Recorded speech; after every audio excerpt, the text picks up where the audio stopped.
Long before Egypt's pyramids, Greece's stunning columns, or Rome's impressive roads, the very first civilization flourished in a fascinating land nestled between two rivers.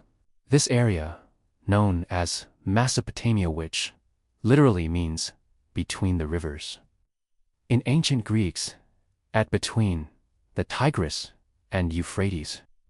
These mighty rivers, flowing down from the mountains of eastern Turkey to the Persian Gulf, created incredibly fertile plains that allowed agriculture to thrive. It's amazing to think that this is where it all began, right? On these vibrant plains, humanity took its first steps toward community, gathering in cities where ideas blossomed. Can you imagine the buzz of early life as people developed writing, laid down laws, and even pondered the mysteries of the universe? This incredible journey stretches back to around 10,000 BCE. Right after the Ice Age, when those first brave settlements popped up. Fast forward to 539 BCE, and we see Cyrus, the Great of Persia, conquering Babylon. Kings were busy crafting empires from mud, brick, and bronze, while scribes etched their thoughts in clay tablets with those iconic, wedge-shaped marks. And let's not forget the stunning ziggurats, towering structures built to connect with the divine. Their simple clay records have outlasted many grand monuments, proving that the story of civilization truly began in the Fertile Crescent, where the ice melted and organized society took root. Isn't that fascinating? The dawn of civilization, c.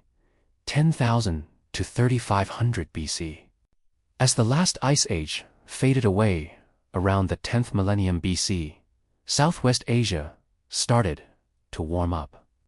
The icy grip that had held back human potential for ages began to ease. In the hills and valleys near the Twin Rivers, small groups of hunter-gatherers spotted something amazing: wild wheat and barley growing all around.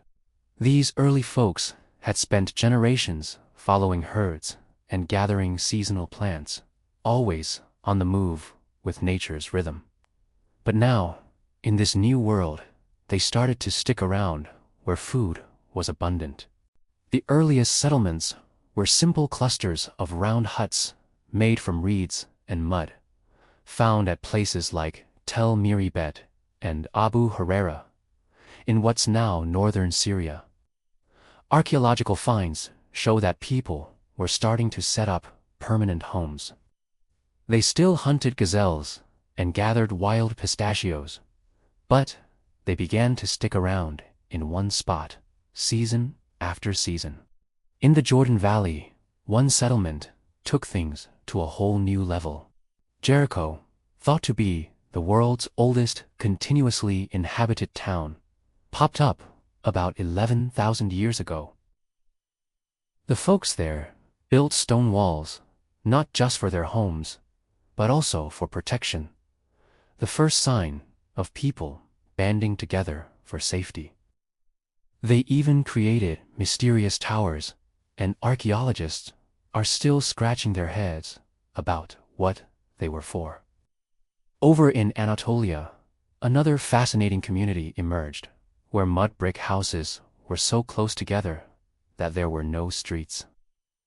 Residents climbed in through holes in the roofs, moving around like ants in a busy colony. But you know what?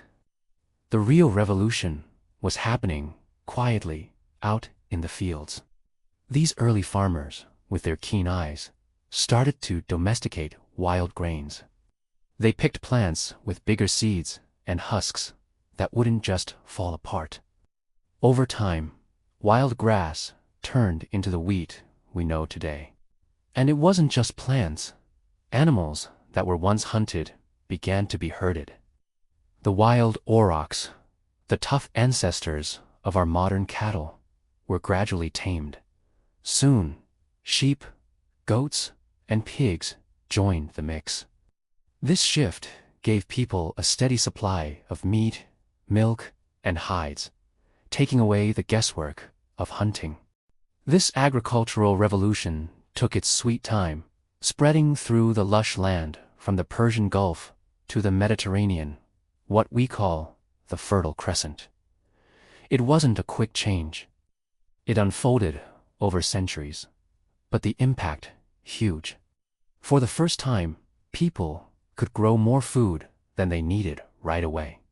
This extra food meant some folks could try their hand at other crafts.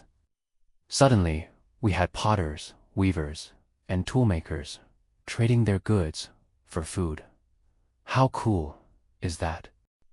During the 6th millennium BC, another pivotal innovation appeared: pottery. Though simple containers had been made from stone, wood, and woven reeds for millennia, the firing of clay created vessels that were both lightweight and watertight. Food could be stored longer. Liquids could be transported easily. As crops became more productive, early farming communities discovered a new challenge in the lowland plains between the rivers. Rainfall was scarce, but the annual flooding of the Tigris and Euphrates provided rich silt for growing.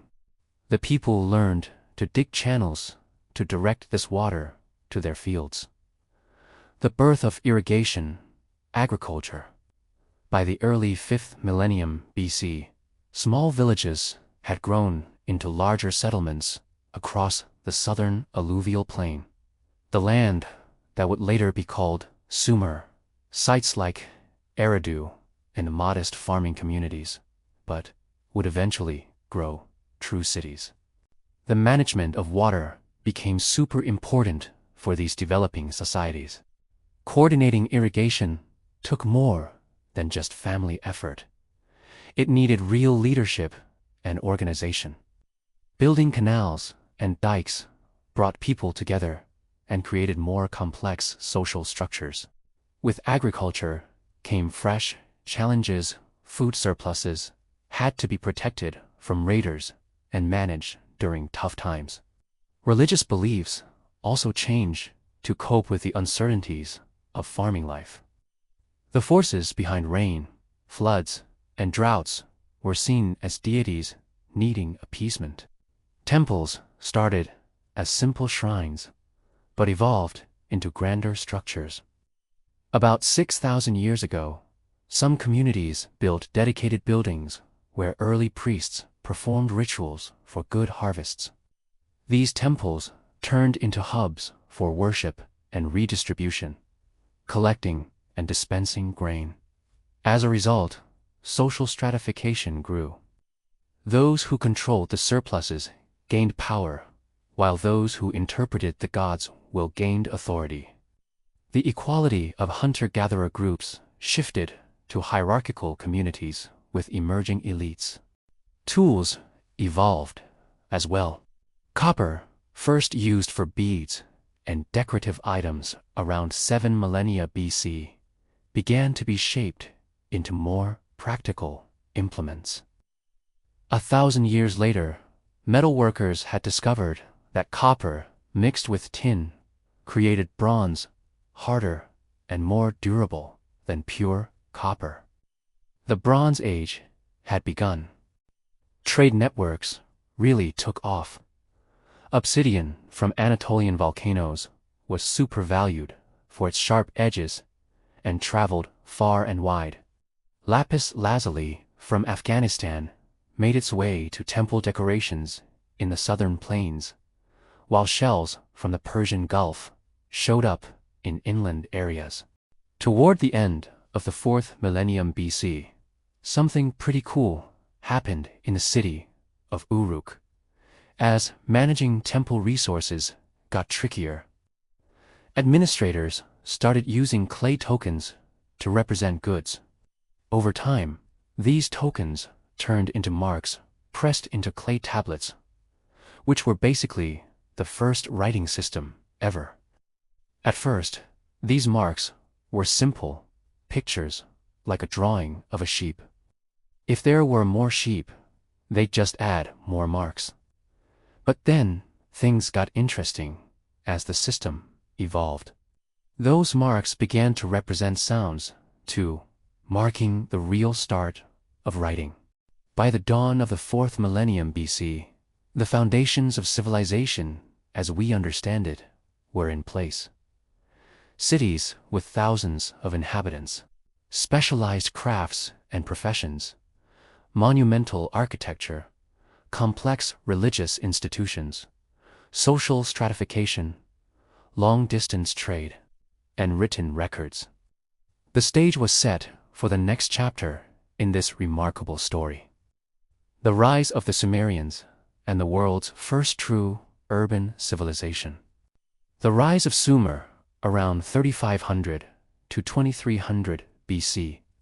The southern alluvial plain, where the twin rivers meet the sea, became the heart of humanity's first real civilization.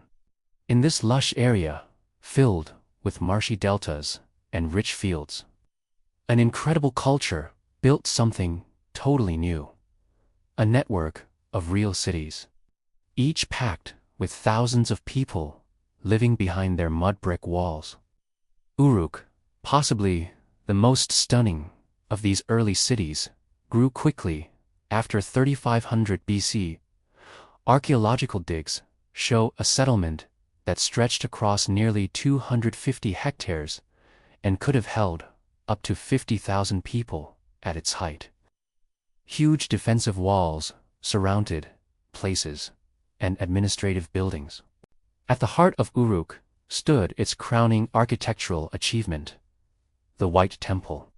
Imagine this sacred structure, towering high on a platform, rising like a majestic mountain from the flat plain. Its whitewashed walls shone brightly in the desert sun, making it visible for miles around. Can you picture that? This platform was like an early version of what we now know as a ziggurat, showcasing incredible engineering skills and deep religious devotion. It's fascinating how this temple not only served as a place of worship, but also symbolized the strength and creativity of the people of Uruk. Isn't that just amazing? Other urban centers popped up all over the landscape, each with its own unique vibe. Eridu, which locals proudly claim is the oldest city, was home to an impressive temple complex dedicated to Enki, the god of wisdom and fresh water. Imagine the bustling streets filled with people, traders, and artists.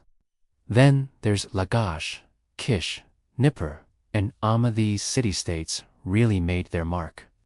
Each had its own identity, ruling dynasty, and a patron deity that everyone looked up to.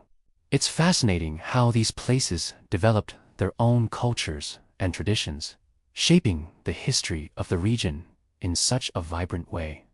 These cities were more than just big villages. They marked a whole new way for people to live together. Instead of just farmers, you had metalworkers, potters, weavers, merchants, and more. The buildings told the story too, with grand temples and homes for the rich, alongside simpler places for everyday folks. The development of monumental architecture transformed the landscape. Temples evolved from simple shrines into elaborate multi-room complexes atop massive, elevated platforms. These early ziggurats, though not yet achieving the stepped pyramid form of later periods, nonetheless dominated the skyline. By 3000 BC, the city of Ur featured a temple platform over 11 meters high, requiring more than 720,000 baked bricks for its construction. The question of who directed these monumental construction projects reveals another innovation of this society: institutionalized leadership. Early governance appears to have been a form of shared authority. Councils of elders and assemblies of citizens held significant power. But religious leaders who controlled the temple resources, gradually assumed greater authority, becoming priest-kings, or ensi in the local tongue. These early rulers derived legitimacy from their special relationship with the gods. They served as intermediaries between the divine and human realms. In times of crisis, war, flood, or drought, a temporary military leader might be appointed. These Lugal, literally meaning big man, sometimes parlayed their emergency powers into permanent kingship, gradually supplanting the authority of priests. Kings claimed divine sanction, though not yet divine status themselves. Royal tombs from this period display extraordinary wealth. Gold vessels, elaborate jewelry, musical instruments, and the skeletons of retainers apparently sacrificed to accompany their ruler into the afterlife. Religious beliefs were a huge part of life in those early city-states. Each city had its own special god or goddess, like An, the sky god, Enlil, the god of wind and storms, Enki, the water and wisdom god, and Inanna, the goddess of love and war. People thought these gods were kind of like us, full of emotions and needs, but way more powerful. Temples functioned as the gods' earthly dwellings, where priests performed elaborate rituals to please these divine residents. Daily offerings of food, drink, and incense sustained the deities, who might otherwise unleash flood, famine, or invasion upon neglectful worshippers.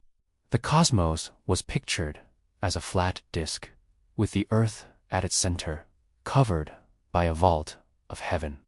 Below lay the underworld, a gloomy realm where the spirits of the dead existed in a shadowy half-life. Unlike later civilizations, there was no promise of paradise for the virtuous. The afterlife awaited everyone, regardless of earthly conduct, as a dimmer version of mortal existence. The understanding of the natural world blended practical observation with mythological explanation. Medical texts from this period show sophisticated knowledge of anatomy and treatments, yet attribute disease to divine displeasure or demonic influence. Similarly, advanced astronomy tracked celestial movements for agricultural and religious calendars, while interpreting unusual cosmic events as divine omens. One of the most far-reaching innovations of this culture, cuneiform writing, continued to evolve throughout this period. What began as simple pictograms for accounting gradually developed into a comprehensive writing system capable of expressing abstract concepts and recording spoken language. By 2500 BC, scribes were using about 600 different signs to write not just lists of goods, but letters, legal documents, medical texts, and literature. Literacy remained the privilege of a specialized class of scribes. Young boys from wealthy families began training in the tablet houses, the schools, around age 7, studying for years to master the complex system. These scribes gained considerable status, serving as administrators, accountants, and record keepers for temples, palaces, and merchants. The language of this early civilization remained somewhat mysterious, unrelated to the Semitic or Indo-European language families. It stands as a linguistic isolate with no known relatives. Its distinctive grammar and sound system were eventually preserved in cuneiform, when later peoples adapted the writing system to their own tongues. Literature preserved on thousands of clay tablets reveals a rich cultural tradition. The Epic of Gilgamesh, though compiled in its classic form during a later period, originated in tales about a historical king, of Uruk, who ruled around 2700 BC. This remarkable story follows its hero's quest for immortality after the death of his beloved friend, ultimately concluding that death is humanity's inevitable fate. Other important works include creation myths, explaining how the gods fashioned humans from clay to be their servants, hymns praising deities and kings, and wisdom literature offering practical and moral advice. One poignant text, Man and His God, wrestles with the problem of undeserved suffering, resembling in some ways the later biblical book of Job. This civilization also created the world's oldest known law codes, though the famous Code of Hammurabi would come later. Fragments of legal texts from around 2400 BC show a society already concerned with formalizing rules for commerce, property, marriage, and criminal justice. One collection, the Laws of Yor-Namu, established monetary compensation for injuries rather than the principle of physical retribution, the concept of an eye found in later Semitic law codes. Economic life in these ancient cities revolved around the temples and palaces, which controlled vast agricultural estates. Temples employed thousands of workers to farm their lands, tend livestock, and produce textiles. These institutions developed sophisticated accounting systems, tracking income, expenditures, loans, and interest payments. Private commerce also flourished. Merchant families conducted trade expeditions to distant lands, exchanging grain, textiles, and manufactured goods for timber, metals, and luxury items. By the middle of the 3rd millennium BC, trade networks extended to the Indus Valley civilization in what is now Pakistan, to the highlands of Iran and Afghanistan, to Anatolia, and down the Persian Gulf. Technological innovation accelerated during this period. The potter's wheel, appearing around 3500 BC, revolutionized ceramic production. Wheeled vehicles, first evidenced around 3200 BC, transformed transportation. Bronze metallurgy advanced significantly, producing stronger tools and weapons. Mathematical knowledge grew more sophisticated, developing a sexagesimal number system based on units of 60, whose legacy survives in our 60-minute hours and 360-degree circles. While the urban revolution transformed society, most people remained farmers, living in the countryside or in the shadow of city walls. Their agricultural techniques became increasingly sophisticated. They developed specialized plows, irrigation systems with regulatory gates and levees, and methods for combating the increasing salinization of over-irrigated fields. The social hierarchy grew more complex as cities expanded. At the top stood kings, priests, and nobles. Below them ranked the professionals, scribes, merchants, and master craftsmen. The bulk of the urban population consisted of ordinary craft workers, laborers, and servants. At the bottom stood slaves, though slavery was not as pervasive as in some later civilizations, and often represented a temporary status caused by debt or wartime capture. Women in this society enjoyed more rights than many later cultures. They could own property, run businesses, and even work as scribes or priestesses. However, the top religious and political roles were still mostly held by men. Families typically arranged marriages with a bride price paid to the woman's parents. Both partners could divorce under certain conditions, but men had a bit more freedom in that area.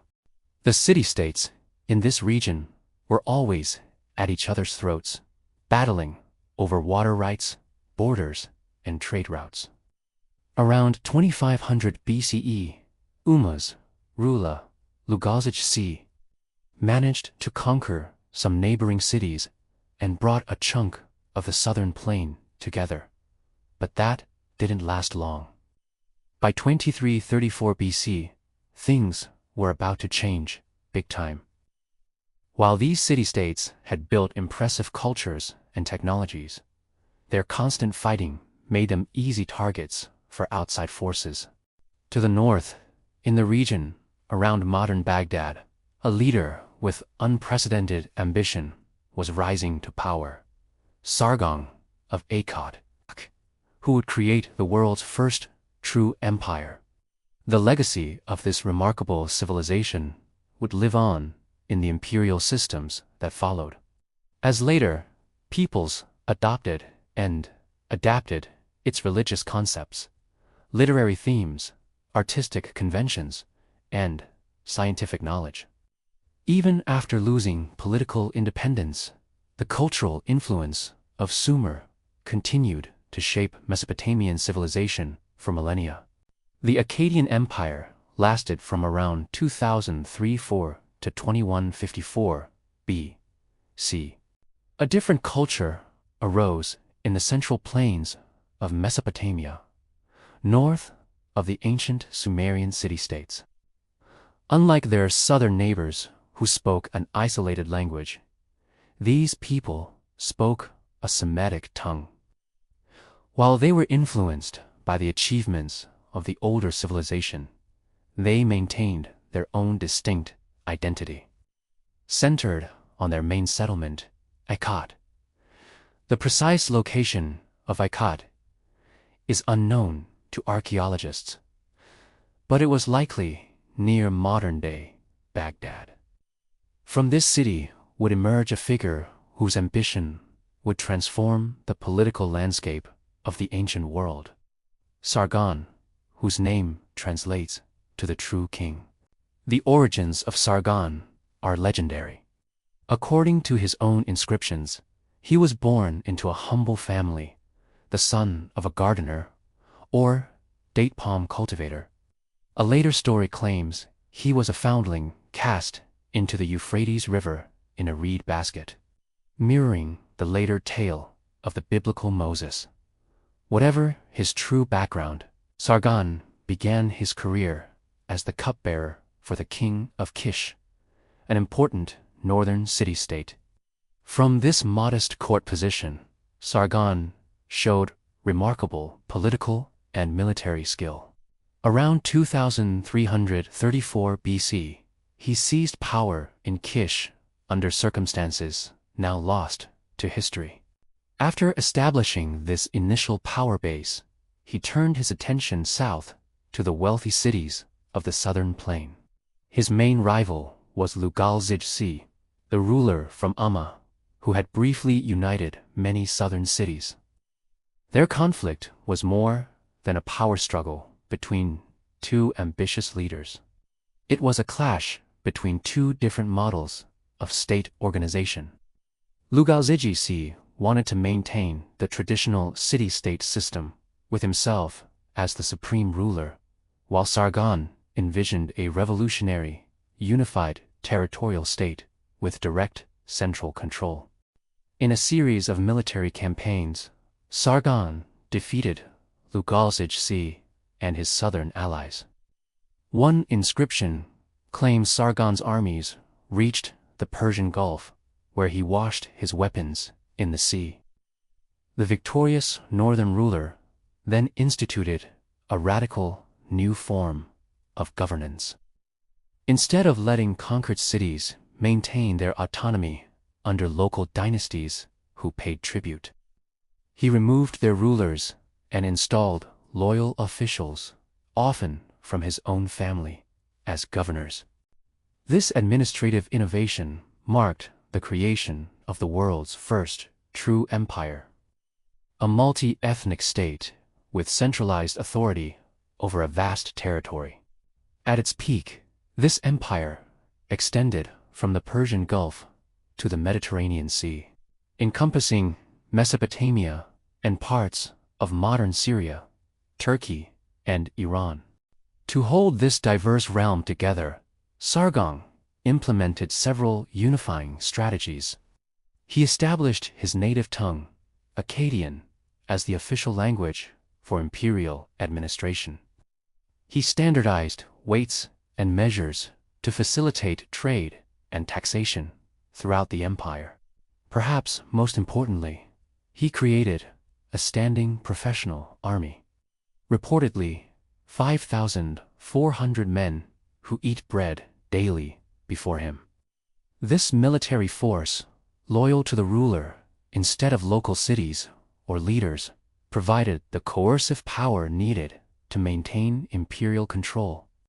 The empire's economic foundation rested on agricultural surplus, which was collected as taxes, control of vital trade routes, and the wealth of conquered cities.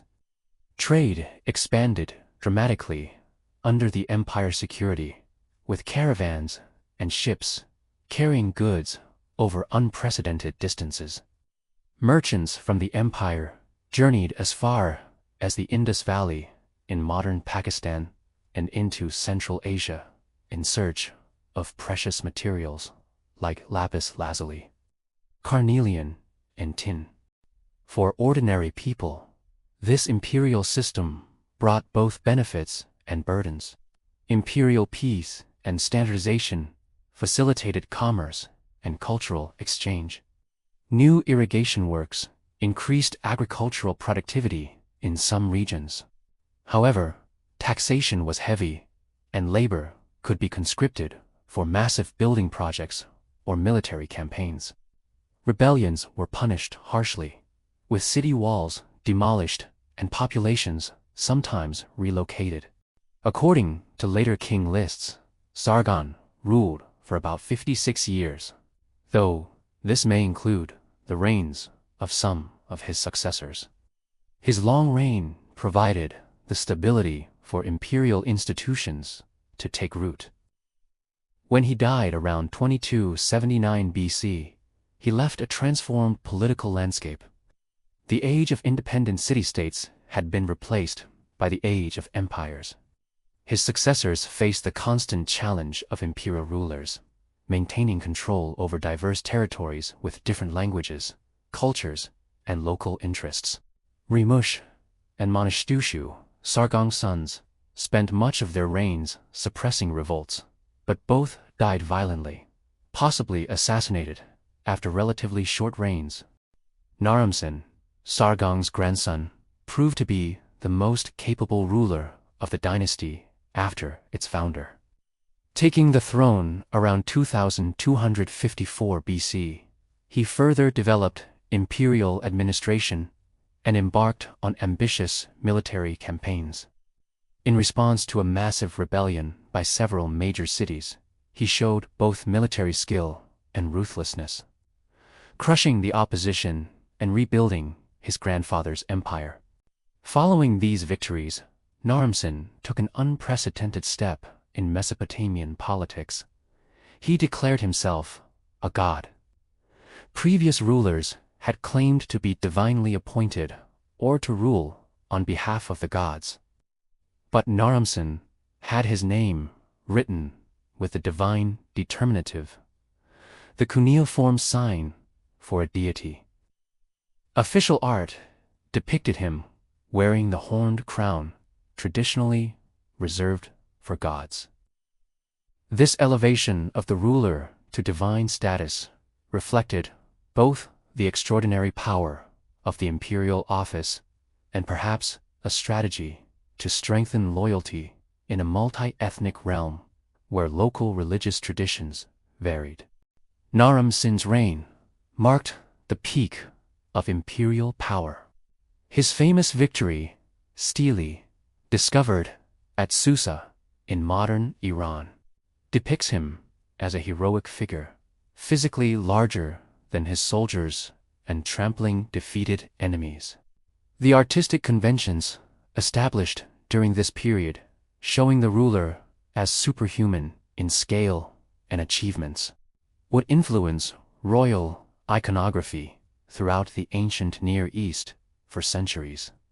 Despite these impressive achievements, cracks were beginning to appear in the imperial structure. Maintaining control over such vast territories with ancient transportation and communication technology proved increasingly difficult. Provincial governors, often members of the royal family, developed their own power bases. The costs of constant military campaigns to suppress rebellions strained the economy. External pressure also intensified during this period. Inscriptions from Naram-Sin's reign mentioned conflicts with mountain peoples called the Guti, who raided from the Zagros Mountains to the east. From the northwest, the power of Ebla and Syria presented another challenge to imperial control. After Naram-Sin's death, around 2218 BC, his son, Sharkal-Shari, inherited these mounting problems. Although a capable ruler who maintained imperial power for a time, the forces pulling the empire apart proved too strong. Provincial areas broke away. External enemies pressed in, and economic troubles deepened. A later text dramatically describes these troubled times. Who was king? Who was not king?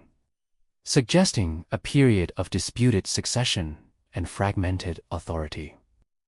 This time of confusion lasted until approximately 2154 BC, when the last nominal ruler of the dynasty was overthrown, ending the empire.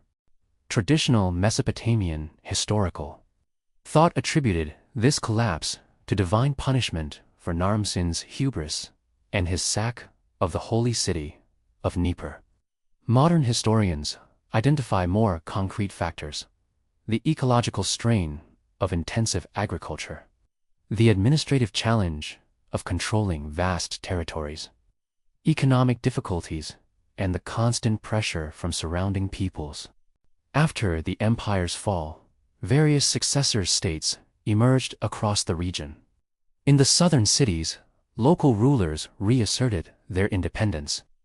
In the north, the Guti mountain people from the Zagros range established control over parts of the former imperial heartland. The cultural impact of this first empire outlasted its political structures. The fusion of northern and southern traditions created a blended Mesopotamian culture that would influence the region for centuries. The imperial ideal, unified state under a single ruler, became a recurring aspiration for ambitious leaders. The prestige of Sargon's dynasty remained so powerful that later rulers, including Assyrian kings, nearly 2,000 years later, would claim a connection to this first empire to legitimize their own rule.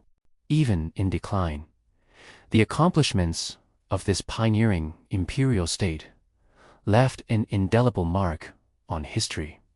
The organizational innovations, cultural exchanges, and political concepts developed during this period provided models for future empires, not only in Mesopotamia, but across the ancient world. Although the empire itself was relatively short-lived, lasting less than 2 centuries, its legacy would endure for millennia as the template for imperial states to come. The Neo-Sumerian revival around 2112-2004 BC. After the fall of the world's first empire, things got pretty chaotic in the lands between the rivers. The Guti, who lived in the mountains, took over the northern regions, while the southern city-states broke free and started running things with local leaders. This messy time of disunity dragged on for almost a century. The Guti, known in old texts as the dragon of the mountains, and a people who know no limits, had a loose grip on the north, but never really set up a solid government. Instead of ruling, they focused on raids and collecting tribute, which made them pretty unpopular with the settled folks living under their control. In the south, something amazing was happening, a cultural renaissance. Free from northern control and inspired by the traditions of the past, the ancient cities were buzzing with creativity. This exciting time is known as the Neo-Sumerian period, where old cultural styles were brought back to life in fresh political settings. Among these resurgent southern centers, the city of Lagash achieved particular prominence under a ruler named Gudea. Though never attempting to build a large territorial state, Gudea presided over a flourishing of arts, architecture, and religious expression. Dozens of statues depicting this pious leader have survived, showing him in poses of devotion with hands clasped in prayer. Made from hard, diorite stone imported from distant lands, these sculptures demonstrate both artistic sophistication and extensive trade connections. Inscriptions left by Gudea describe elaborate temple construction projects and religious devotion. One text recounts a dream in which the god Ninjutsu instructed him to rebuild a temple, complete with detailed divine specifications. This literary account of divine architectural plans represents one of the most extensive religious texts from the period. While Lagash was thriving culturally, another city was gearing up to take the spotlight as the political hub of a new territorial state. Enter Yor, an ancient settlement close to the Persian Gulf, which became the heart of a new dynasty led by a ruler named Yunamu. Around 2112 BCE, this impressive leader kicked the Guti out from the north and managed to reunite much of the old imperial territory. Though on a smaller scale, unlike earlier empire builders who relied on military might and forceful control, Yunamu made his mark as a lawmaker and builder.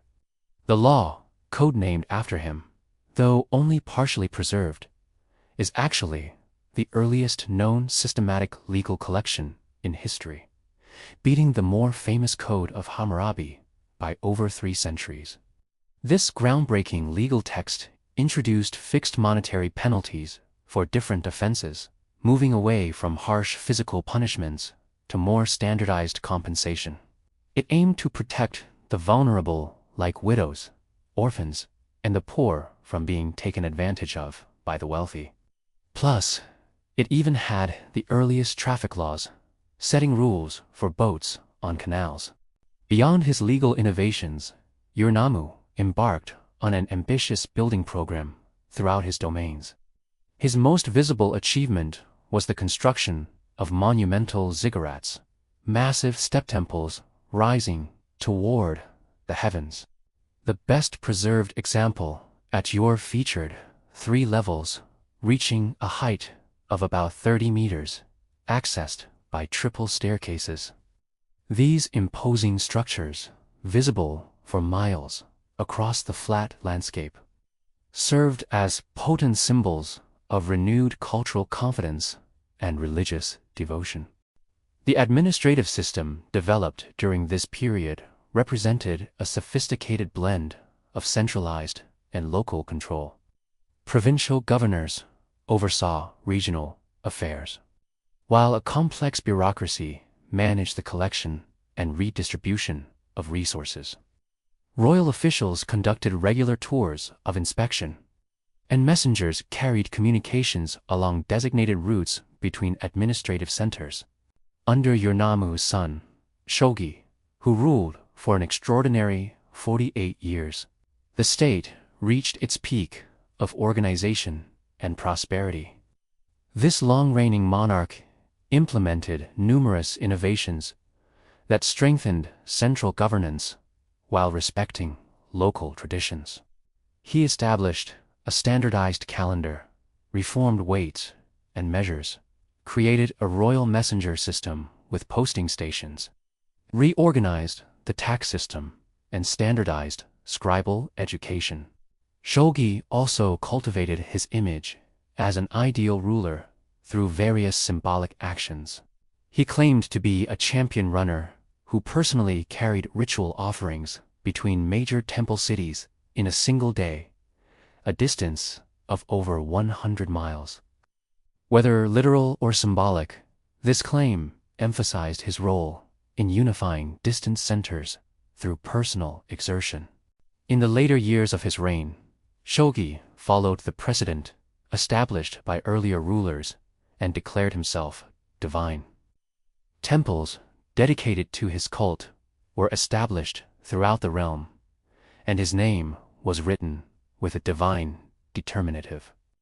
This deification of the living king represented an attempt to create a religious foundation for political unity across traditionally independent cities. The economic system of this period combined centralized planning with market elements. The state controlled vast agricultural estates, employed thousands of workers directly, and managed extensive redistribution networks. Textile workshops housed hundreds of female workers, producing goods for both domestic consumption and export. Simultaneously, private merchants conducted independent trade ventures, though typically under royal oversight. During this time, there was a real cultural boom. People revived the ancient language for religious and literary use, and scribal schools popped up everywhere, keeping traditional texts alive and even expanding on them. Many of the literary gems we now call classics were put together and standardized during this cultural renaissance. This included everything from creation, myths, and temple hymns to royal praise, poems, and wisdom literature. One cool new form that came out was the royal love song, which celebrated the romantic ties between kings and the goddess Inanna. These poems cleverly mixed politics with romance, reinforcing royal authority through divine marriage metaphors. For instance, a hymn about Shuje calls him the beloved husband of Inanna, beautifully linking the political and cosmic order. International relations during this period included both diplomatic and military dimensions. Royal marriages cemented alliances with neighboring powers. Trade networks extended to distant lands, bringing luxury goods from as far as the Indus Valley and Afghanistan. Military campaigns secured frontiers and trade routes, particularly against nomadic peoples from the eastern highlands and deserts, who periodically threatened settled areas. The stability of this Renaissance period began to erode under Shogi's successors. Ibisen, the last ruler of the dynasty, faced mounting challenges from several directions. Provincial governors increasingly acted as independent rulers, withholding tax revenues and eventually declaring outright independence. Amorite nomadic groups infiltrated from the west, establishing settlements in previously urban-dominated areas. Most critically, the ancient irrigation systems that sustained the agricultural heartland faced a combination of drought conditions and the cumulative effects of salinization, a process where repeated irrigation in an arid climate leads to salt buildup in the soil, gradually reducing fertility. Grain prices recorded in texts suggesting severe agricultural difficulties. A correspondence between Ibisen and a provincial governor named Ishbiera illustrates the deteriorating situation. The governor reports being unable to deliver grain shipments due to threats from enemies, likely both external nomadic groups and internal rebellious elements. Eventually, Ishbiera established himself as an independent ruler in the city of Isin, effectively seceding from the unified state. The final blow came from an external power. The neighboring state of Elam, centered in what is now southwestern Iran, had grown increasingly powerful. Around 2004 BC, Elamite forces, allied with other enemies of the regime, captured Ur itself. The city was pillaged, its ziggurat desecrated, and Ibisin taken captive to Elam, where he presumably died in exile. A modern lament captures the fall of Ur in striking words. The city has been defiled. Its people live like ghosts. The treasuries have been looted. Corpses float in the Euphrates, which once brought life. This piece blends historical accounts with a spiritual take, seeing the destruction as a divine response to human failings.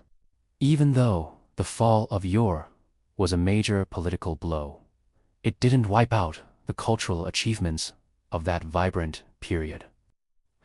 Literary works, administrative methods, and architectural styles from this creative time continued to shape Mesopotamian civilization for many years. As one chapter closed, new political landscapes began to emerge in the land between the rivers. The rise of Babylon around 1894 to 1595 BC. After the fall of the Ur, the Third Dynasty, Mesopotamia's political scene got pretty chaotic, with power splintering into various city-states. There wasn't one dominant force, just a mix of small kingdoms battling for control over trade routes, water, and farmland. This time of division lasted almost a century and gave rise to some key regional players like Isin, Larsa, Ishnana, and Mari. A big change in population came with this political split. The semi-nomadic Amorites, hailing from the Syrian desert, had been gradually moving into the settled areas of Mesopotamia for years. They spoke a Western Semitic language, quite different from the ancient Sumerian and the Eastern Semitic dialect of the First Empire, and they set up dynasties in various cities. One notable Amorite leader, Sumu Bum, made his mark in a small settlement called Babylon around 1894 BC, nestled along the Euphrates River in central Mesopotamia. This city, whose name means Gate of the Gods, had been around for centuries, but didn't stand out much. However, with Sumu Bum and his successors, it started to gain some serious attention. In its first century under Amorite rule, Babylon was just one of many players in a divided political scene.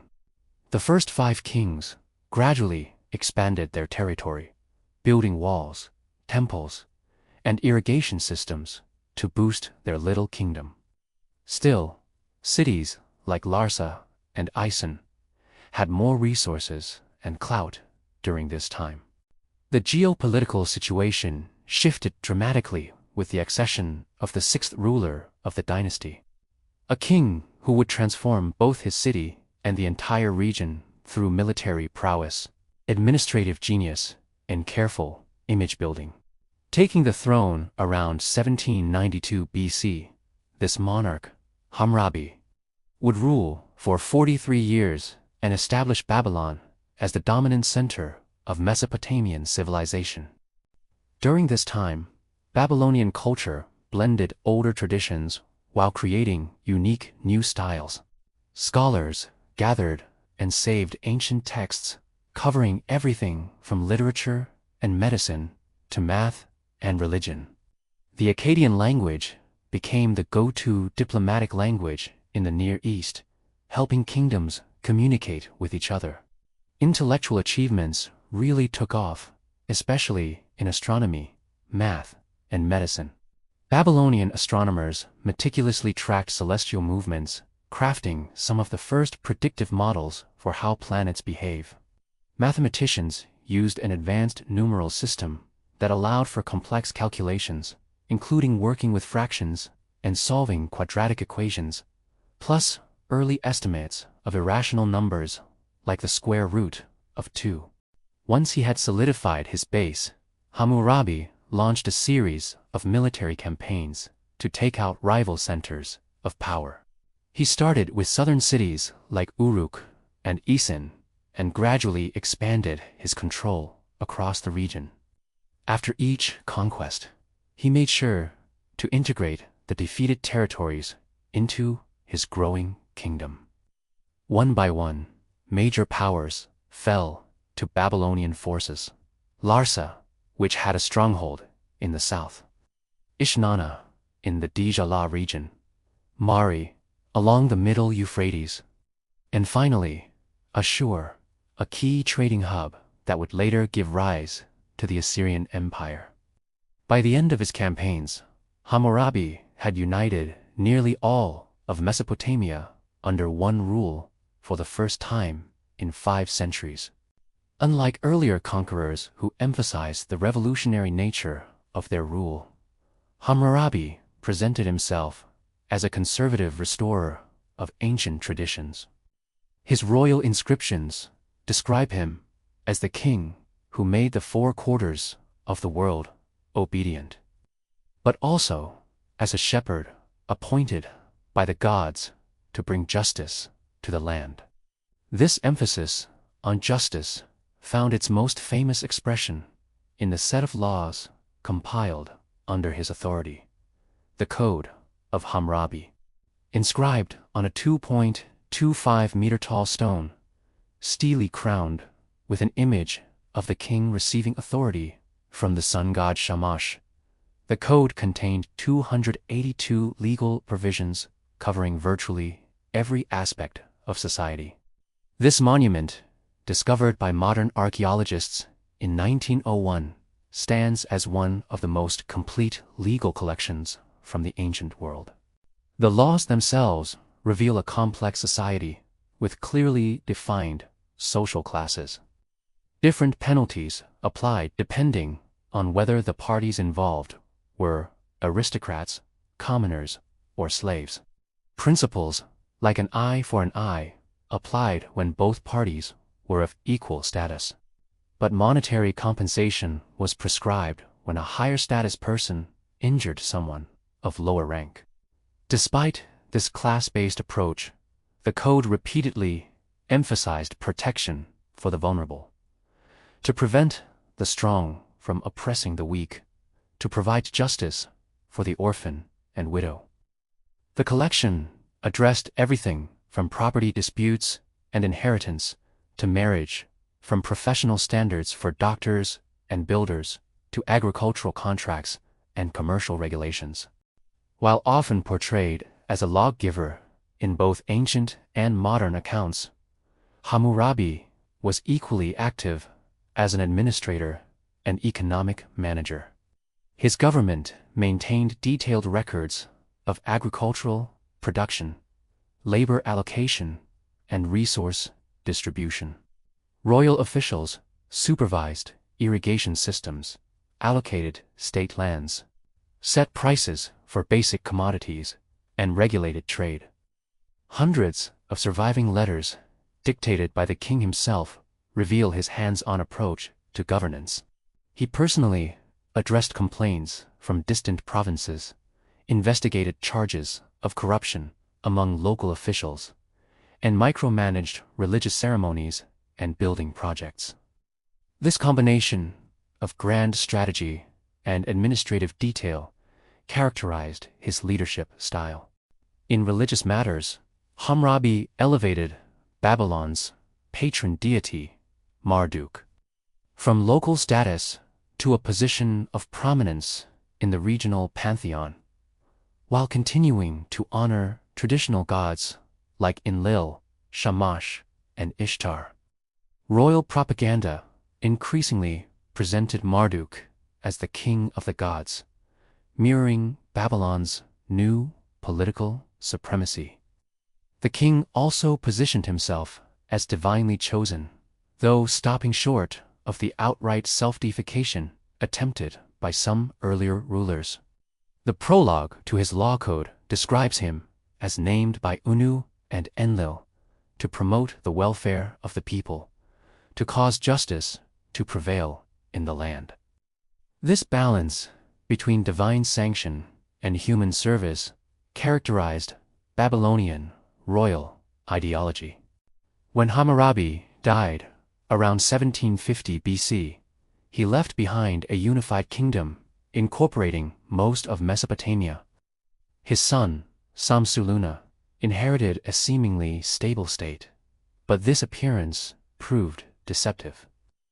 Within a few years, revolts erupted in southern cities with older cultural traditions. Though initially suppressed, these rebellions continued to flare up, gradually eroding central control. Adding to these internal challenges, a new external threat emerged from the marshlands of the extreme south. A people known as the Sealand dynasty established control, eventually seizing several southern cities from Babylonian control. Simultaneously, mountain peoples from the Zagros range began making incursions along the eastern frontiers. Under these mounting pressures, Babylon's territorial control gradually contracted. By 1700 BC, just 50 years after Hammurabi's death, much of the south had been lost. Subsequent rulers maintained control over central Mesopotamia, but never regained the extensive empire of their great predecessor. Despite this territorial reduction, Babylon itself remained prosperous and culturally dominant. The city grew to cover nearly 450 hectares, housing perhaps 60,000 to 80,000 inhabitants. Its temples, palaces, and commercial districts made it one of the ancient world's greatest urban centers. During this time, Babylonian culture blended older traditions while creating unique new styles. Scholars gathered and saved ancient texts, covering everything from literature and medicine to math and religion. The Akkadian language became the go-to diplomatic language in the Near East, helping kingdoms communicate with each other. Intellectual achievements really took off, especially in astronomy, math, and medicine. Babylonian astronomers meticulously tracked celestial movements, crafting some of the first predictive models for how planets behave. Mathematicians used an advanced numeral system that allowed for complex calculations, including working with fractions and solving quadratic equations, plus early estimates of irrational numbers like the square root of 2.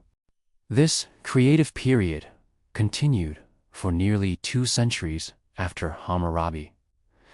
Despite the gradual reduction in Babylon's territorial control, the dynasty maintained political stability within its core regions, and cultural influence extended far beyond political boundaries.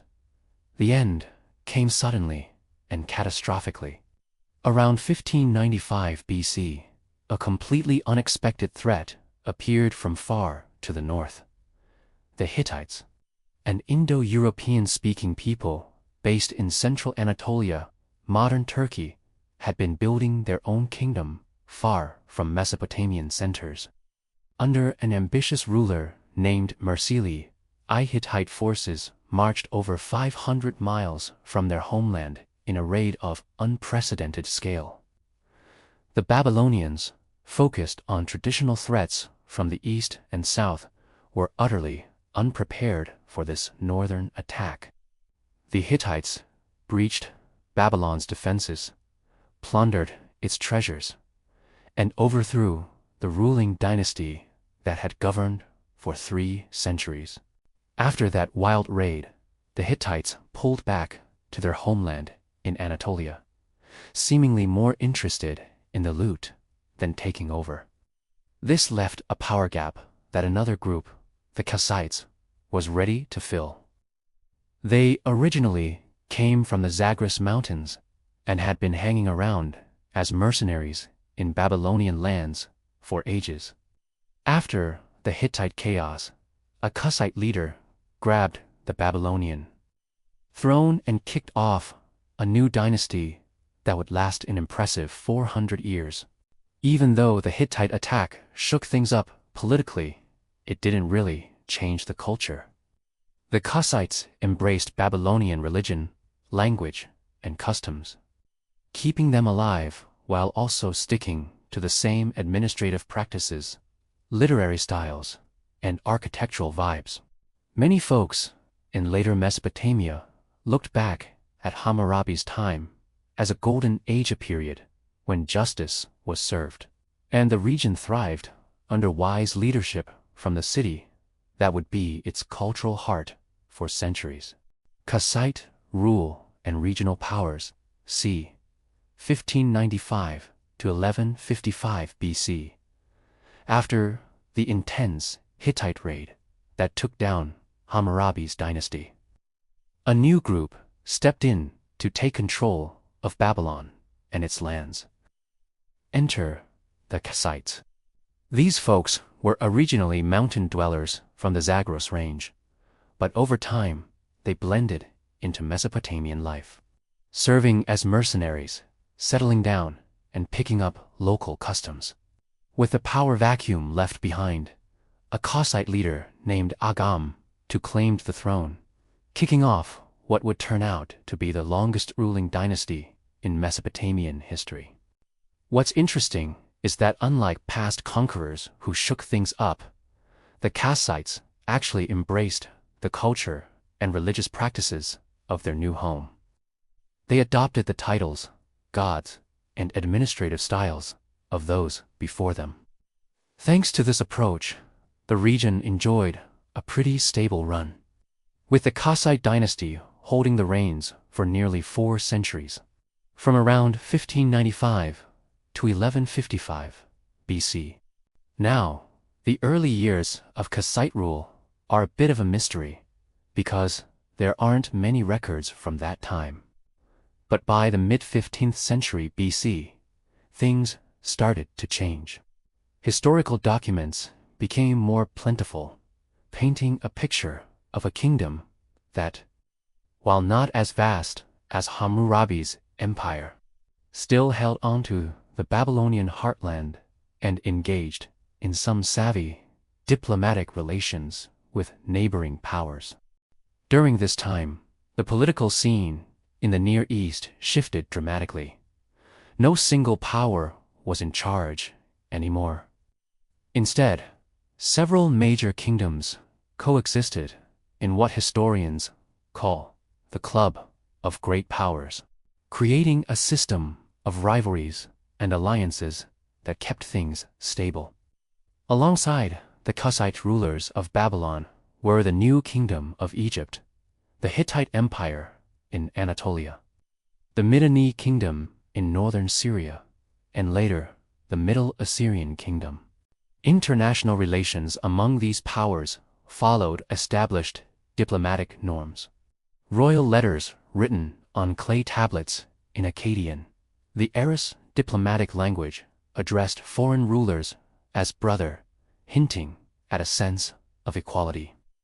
Political alliances were often sealed with royal marriages, where princesses were sent off to foreign courts with fancy dowries. Merchants and ambassadors traveled established routes between capitals, making trade and diplomacy flow smoothly. The Amarna letters, a treasure trove of diplomatic correspondence found in Egypt, show the intricate balance of cooperation and competition that defined international relations back then.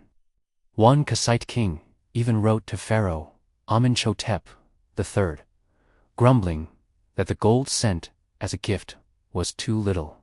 "Gold in your country is as common as dust," he said, asking for more generous offerings to fund his building projects.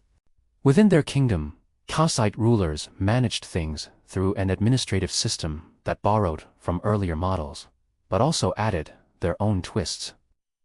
They introduced a fresh take on land management, giving out large estates to loyal supporters through officially documented Kudru stones, boundary markers that detailed the grants and included divine symbols promising curses on anyone who dared to mess with the arrangement.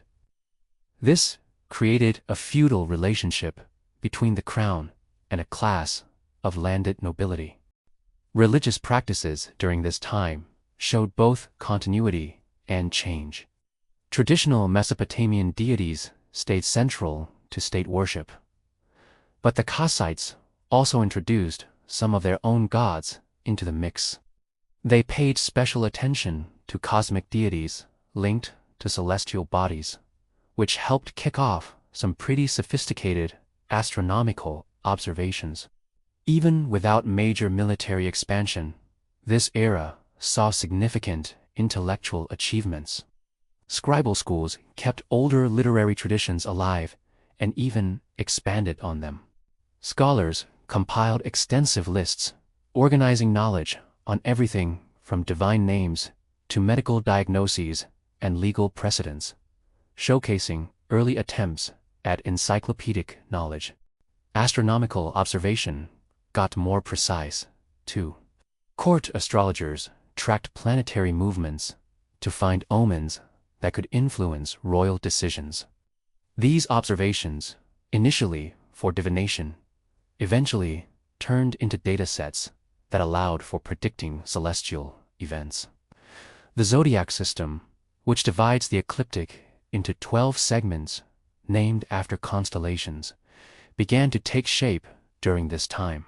Medical texts from the period reveal a dual approach to healing, mixing practical treatments like herbal remedies and surgeries with spiritual interventions to tackle divine or demonic causes of illness.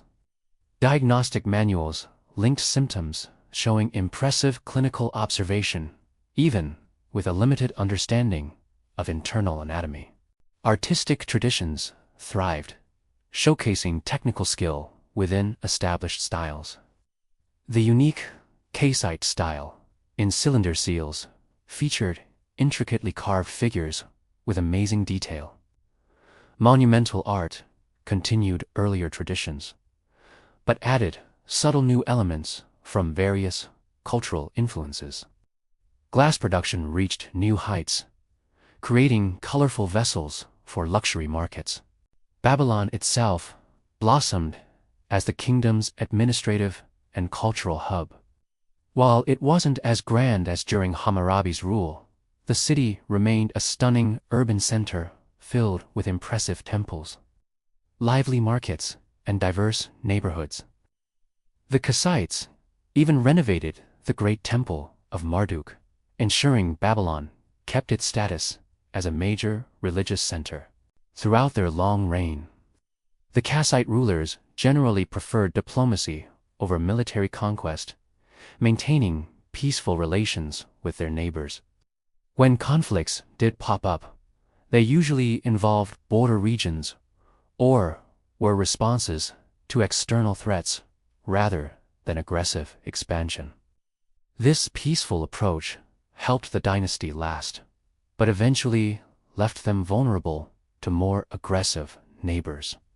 To the north, a resurgent Assyria began expanding its territory under ambitious rulers like Adad-nirari I and Shalmaneser I. Once just a trade-focused city-state, Assyria transformed into a formidable military power. By the 13th century BC, Assyrian forces started challenging Kassite control over northern Mesopotamia. The balanced system of great powers began to unravel around 1200 BC, as a series of dramatic events shook the Near Eastern landscape. The Hittite Empire suddenly collapsed, with its capital, Hattusa, destroyed and abandoned. Egyptian power waned due to internal issues and mysterious raids by the Sea Peoples. Trade networks fell apart, and many urban centers either declined or were abandoned altogether. Historians still debate the reasons behind this widespread disruption. Some suggest climate change triggered crop failures and famine, while others point to population movements that led to conflicts with established powers. Whatever the mix of factors, the outcome was a period of instability known as the Bronze Age collapse. Amid this chaos, the Kassite kingdom initially showed impressive resilience, outlasting several of its great power contemporaries. But eventually, the mounting pressures became too much. Elamite forces from southwestern Iran launched increasingly destructive raids into Babylonian territory. The Elamite king, Shet-Truk-Nahant, I led a brutal campaign around 1160 BC, capturing key cities and stealing cultural treasures, including the victory stele of Naram-Sin and the law code of Hammurabi. This invasion seriously weakened Kassite control. A native Babylonian dynasty from the ancient southern city of Isin took over around 1155 BC, marking the end of 4 centuries of Kassite rule. The second dynasty of Isin aimed to restore Babylonian greatness through renewed building projects and aggressive campaigns against Elam, achieving some success under kings like Nebuchadnezzar I, who managed to recover artifacts. Despite this political shift, cultural continuity remains strong. The Kassite period left a lasting mark on Babylonian civilization. Their long, relatively stable rule fostered intellectual and cultural growth, even without major territorial expansion.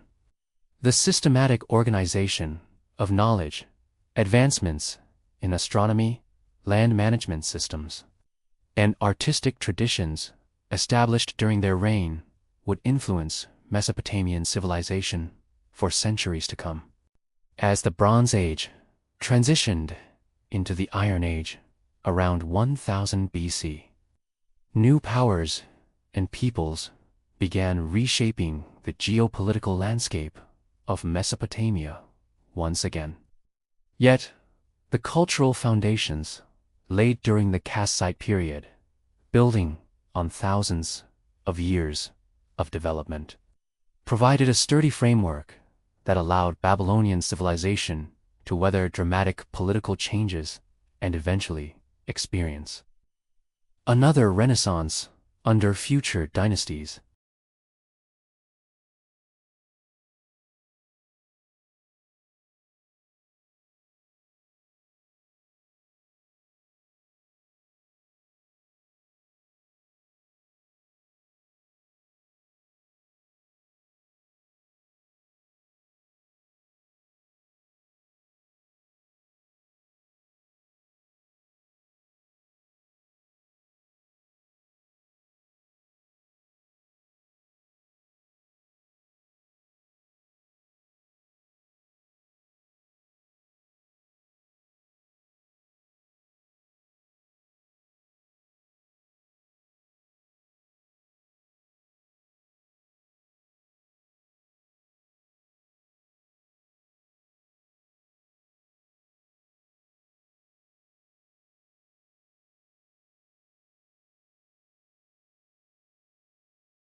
The Assyrian Empire thrived from around 1300 to 609 BC, while Babylon enjoyed centuries of relative peace under Kassite rule. A powerful force was rising in northern Mesopotamia, in the fertile lands by the upper Tigris River, with its rolling hills and lush agriculture. The Assyrians built a society known for its military strength, smart administration, and fierce ambition. They were originally based around the ancient trading city of Ashur, which gave them their name. These northern folks had long established trade networks connecting Anatolia, the Mediterranean, and southern Mesopotamia. Their role as trade middlemen opened their eyes to distant lands and resources, knowledge that would later fuel their imperial dreams. The transition from a trading city-state to a powerful expansionist empire was quite the journey for Assyria. Kicking off gradually in the 14th century BC, early rulers like Ashurbanipal, who reigned around 1363 to 1328 BC, really took a stand, declaring independence from neighboring powers and diving into regional politics. Can you imagine the boldness? In a letter to the Egyptian pharaoh, he confidently called himself the Great King, marking a huge change from Assyria's earlier role as a minor player in the region. As time went on, military expansion really picked up steam, with rulers like Adenir-Rai and Shalmaneser I in the 13th century BC. They didn't just conquer. They set up provinces run by appointed officials, which was a game-changer. While many regional powers crumbled during the Bronze Age disruptions around 1200 BC, Assyria managed to hold its ground, although it did face a temporary shrink in its territorial reach. Quite a fascinating evolution, right? The true turning point came during the reign of Tiglath-Pileser I, c. 1114 to 1076 BC. This energetic ruler conducted campaigns in all directions: north into the Armenian highlands, west to the Mediterranean coast, east into the Zagros Mountains, and south against Babylonian territory. His inscriptions boast of crossing the Euphrates 28 times to fight Western enemies and hunting lions as a royal sport, establishing twin motifs that would characterize Assyrian kingship, warrior, and hunter. Following Tiglath-Pileser's death, Assyria entered a period of contraction lasting nearly 2 centuries. External pressures from Aramean tribal groups combined with internal succession problems to limit territorial control. However, even during this time of reduced power, key institutions and cultural elements that would support later imperial growth continued developing. The foundations for extraordinary imperial expansion were laid during the 9th century BC. 3 rulers stand out as architects of Assyrian resurgence: Ashur-nasirpal II, Shalmaneser III, and Shamshi-Adad V. Under their leadership, the mechanisms of empire were systematically developed and refined.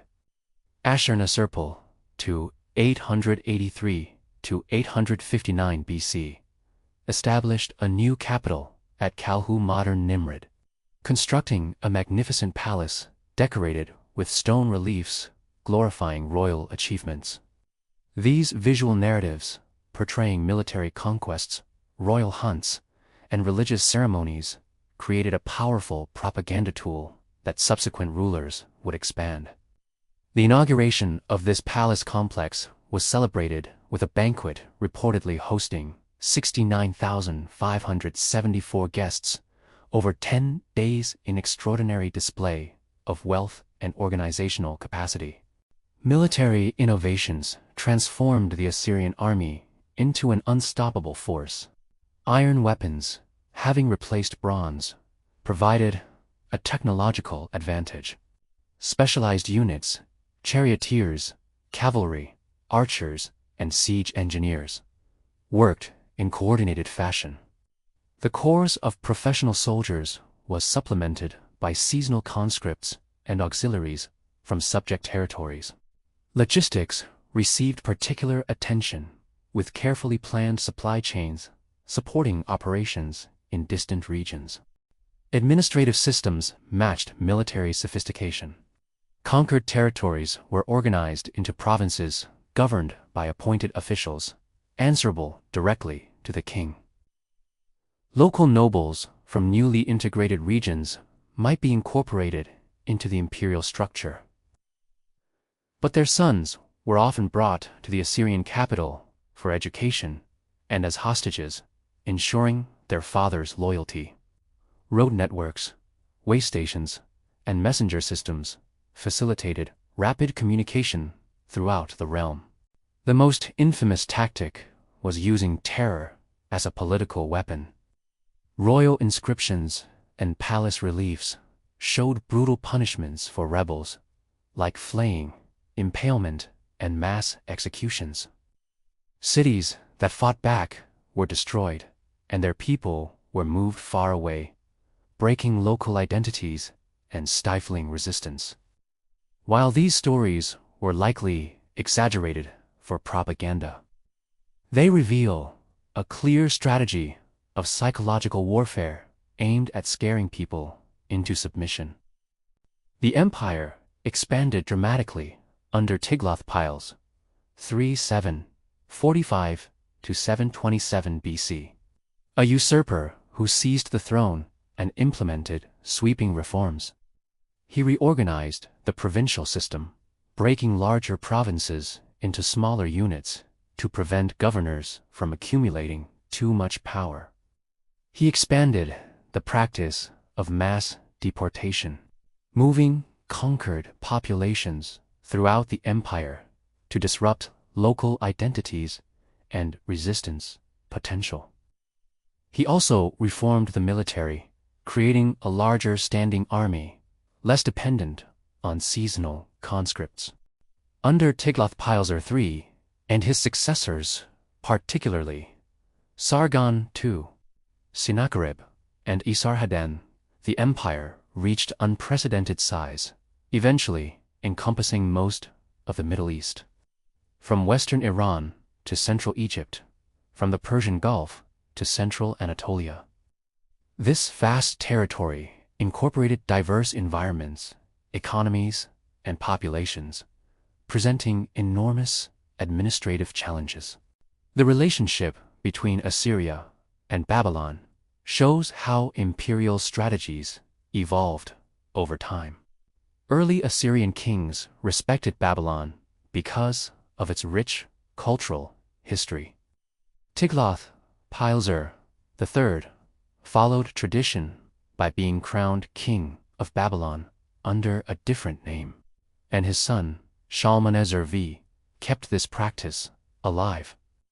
But then came Sargon II, who took the throne in 722 BCE and continued this dual monarchy. His son, Sennacherib, though, got really fed up with the constant rebellions from Babylon, backed by Elam.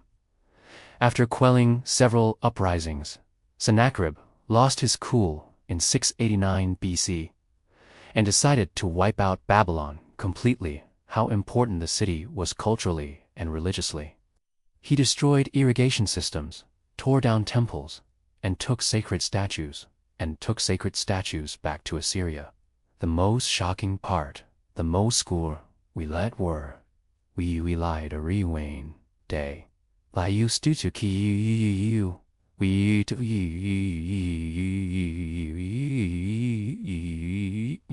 do it like I do not make come eat sucker we collect me sees the the wood at smile as neighbor with both thing like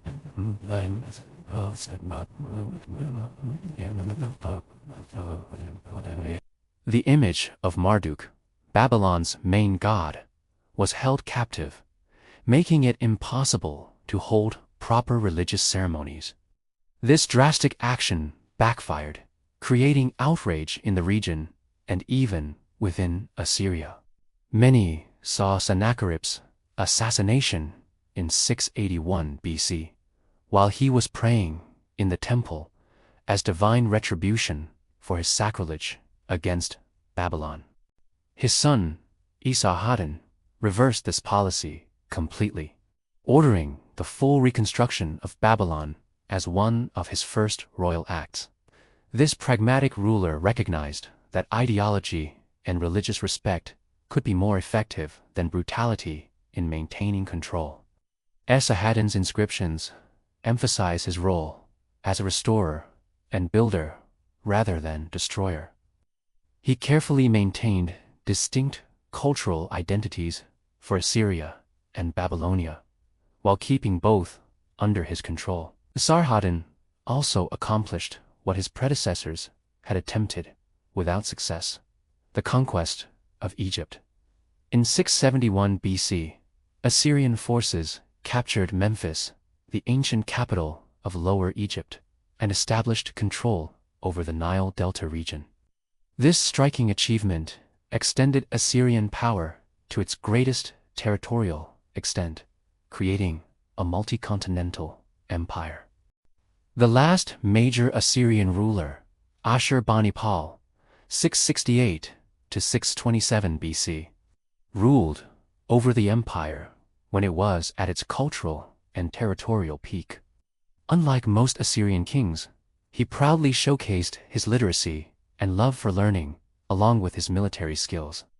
Thanks to his support, the library at Nineveh gathered texts from all over Mesopotamia, preserving around 30,000 clay tablets filled with literary, religious, scientific, and historical works. Ironically, this invaluable collection survived for us to discover today, because of the violent destruction that would soon follow in the Assyrian capitals. But even with all that power, the empire was facing some serious issues. Managing such a huge territory took a ton of military and administrative resources.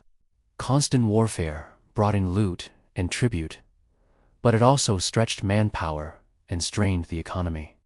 The people living under Assyrian rule, who were often relocated and exploited, grew to resent their rulers.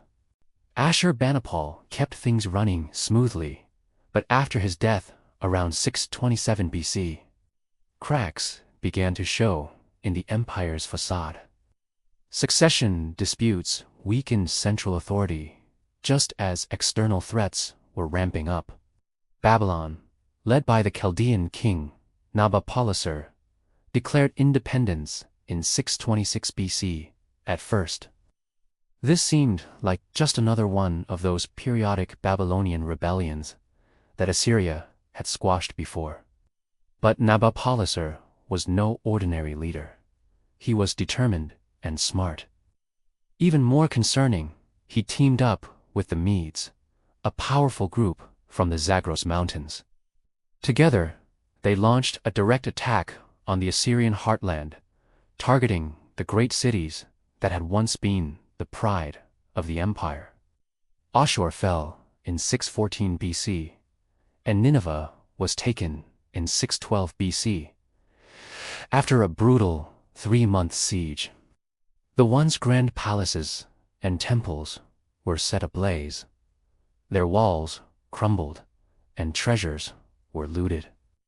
A small remnant of the Assyrian court tried to hold on at Haran, but by 609 BC, Assyrian independence was completely snuffed out.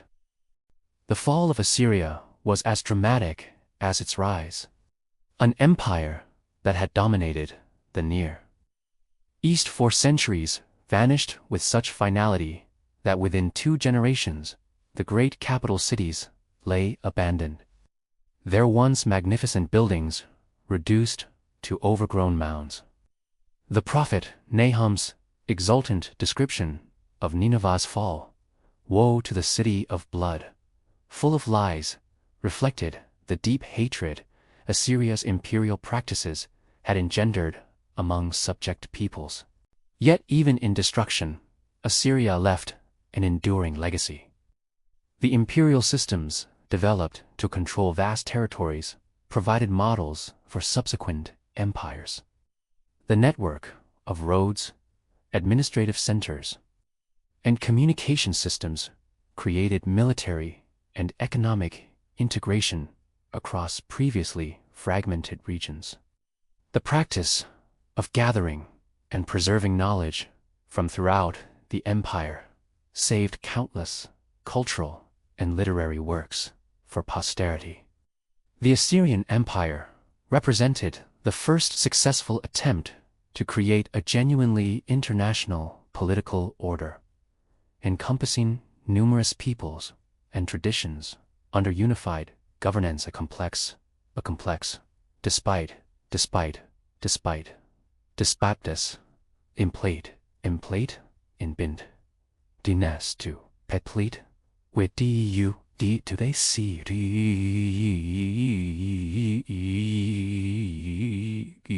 that you identity, you clear, but if it was smooth,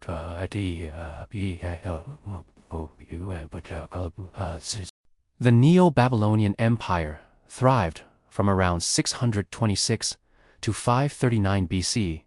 Out of the ruins of Assyrian rule came a vibrant Babylonian state, kicking off one last incredible chapter in Mesopotamian history.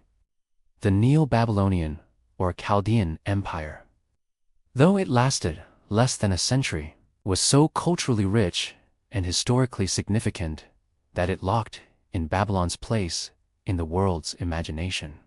The groundwork for this revival was laid by Nabopolassar, a leader from the Chaldean tribes settled in southern Mesopotamia, particularly spotting Assyria's weakening hold.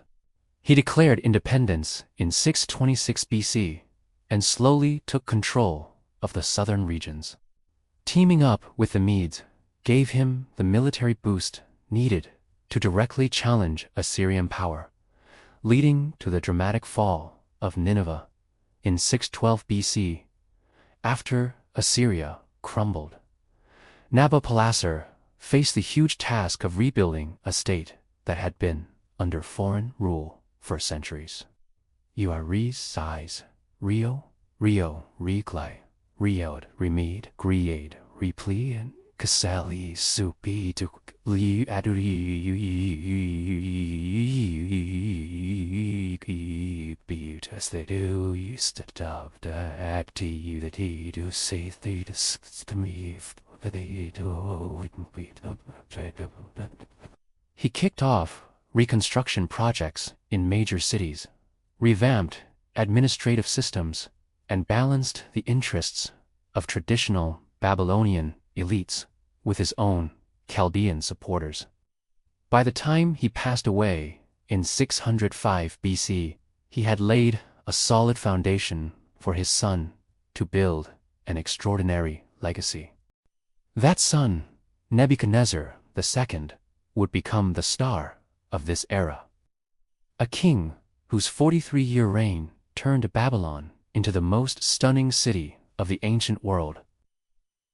When he took the throne after his father's death, the young king already showed military talent as a crown prince, leading armies against Egyptian forces, trying to fill the power vacuum left by Assyria's fall.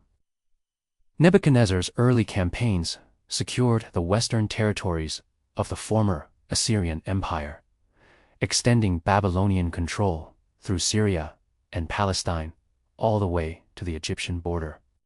Here, while they sat down and webbed, when we sat in, then we sat bowed in, we see, led to the destruction of the Hebrew temple of the Judean elite major, famously captured by the rivers. There, we sat out by we are we uppies, we are we and Dali we are you are you to me tai that year I make up you area you show me we the but make back give me we need to be After securing his borders with decisive military action, Nebuchadnezzar shifted his focus to internal growth and grand construction projects. The wealth pouring into the empire from tribute, trade, and agriculture fueled an ambitious building spree that transformed Babylon into a wonder of the ancient world. The city was already ancient, with a history stretching back nearly to millennia. But Nebuchadnezzar reimagined it on an unprecedented scale. Huge new walls, reportedly so thick that a 4-horse chariot could turn around on their top, surrounded an urban area of more than 850 hectares. A network of canals and quays managed water flow from the Euphrates, which ran through the heart of the city. Wide processional ways, paved with limestone and adorned with glazed brick reliefs of lions, dragons, and bulls, connected the main religious and administrative centers. Most impressive of all was the temple complex dedicated to Marduk, Babylon's patron god. At its center stood the ziggurat Etemenanki, rising in 7 colored tiers to a height of over 90 meters. The likely inspiration for the biblical Tower of Babel. Next to it was Isagila, the main temple housing the golden statue of Marduk and treasures gathered from conquered lands. The royal palace complex was just as grand, with multiple courtyards, audience halls, and administrative buildings forming a city. According to Greek tradition, Nebuchadnezzar built the famous hanging gardens here, irrigated terraces filled with exotic plants and trees, supposedly to comfort his Median wife, who missed the greenery of her mountainous homeland. While we still haven't found solid archaeological evidence for these gardens, their status as one of the 7 wonders of the ancient world shows how Babylon captured the imagination of later civilizations. The annual New Year's festival was a key religious ceremony that represented the height of Babylonian religious and political life. During this 11-day celebration, the creation epic Enuma Elish was recited, telling the story of Marduk's victory over chaos and the establishment of cosmic order. The king played a central role in this ritual, symbolically subordinating his earthly authority to divine power in a dramatic ceremony. The high priest would strike the king's face and force him to kneel before Marduk's statue, a ritual humiliation showing that even the most powerful ruler served at divine pleasure. Beyond the capital, Nebuchadnezzar took on extensive infrastructure projects throughout his realm. Irrigation systems were expanded and improved, boosting agricultural output. Temples in ancient religious centers like Yor and Nippur were restored. Trade routes were secured with military outposts and way stations. All of this revitalized Mesopotamian economic and cultural life after the disruptions of the later Assyrian period. On the intellectual front, the Neo-Babylonian period saw impressive achievements, especially in astronomy. Court scholars refined observational techniques developed over previous centuries, creating increasingly accurate methods for predicting celestial events. While the motivation was mostly religious, understanding divine intentions through celestial omens. The mathematical sophistication involved laid the groundwork for later scientific astronomy. Literary culture thrived too, with scribal schools preserving ancient texts while crafting new works. The Babylonian creation epic reached its final form during this period, blending older traditions into a cohesive statement about divine kingship and cosmic order. Historical texts recorded royal achievements, while practical manuals passed down specialized knowledge in fields from medicine to engineering. Extensive administrative records reveal a complex economic system, blending state-managed resources with private businesses. Temple and palace organizations controlled vast agricultural estates, workshops, and trade operations. At the same time, private families ran independent businesses, with some growing into powerful banking houses that financed commercial ventures and agricultural development through sophisticated credit arrangements. Nebuchadnezzar's death in 562 BC exposed a hidden weakness in the seemingly mighty empire: the lack of institutional structures to manage succession and maintain stability after a dominant ruler's passing. A military officer who had married into the royal family. After Neriglissar's short reign, his young son was quickly deposed in favor of Nabonidus, whose connection to the royal family remains unclear.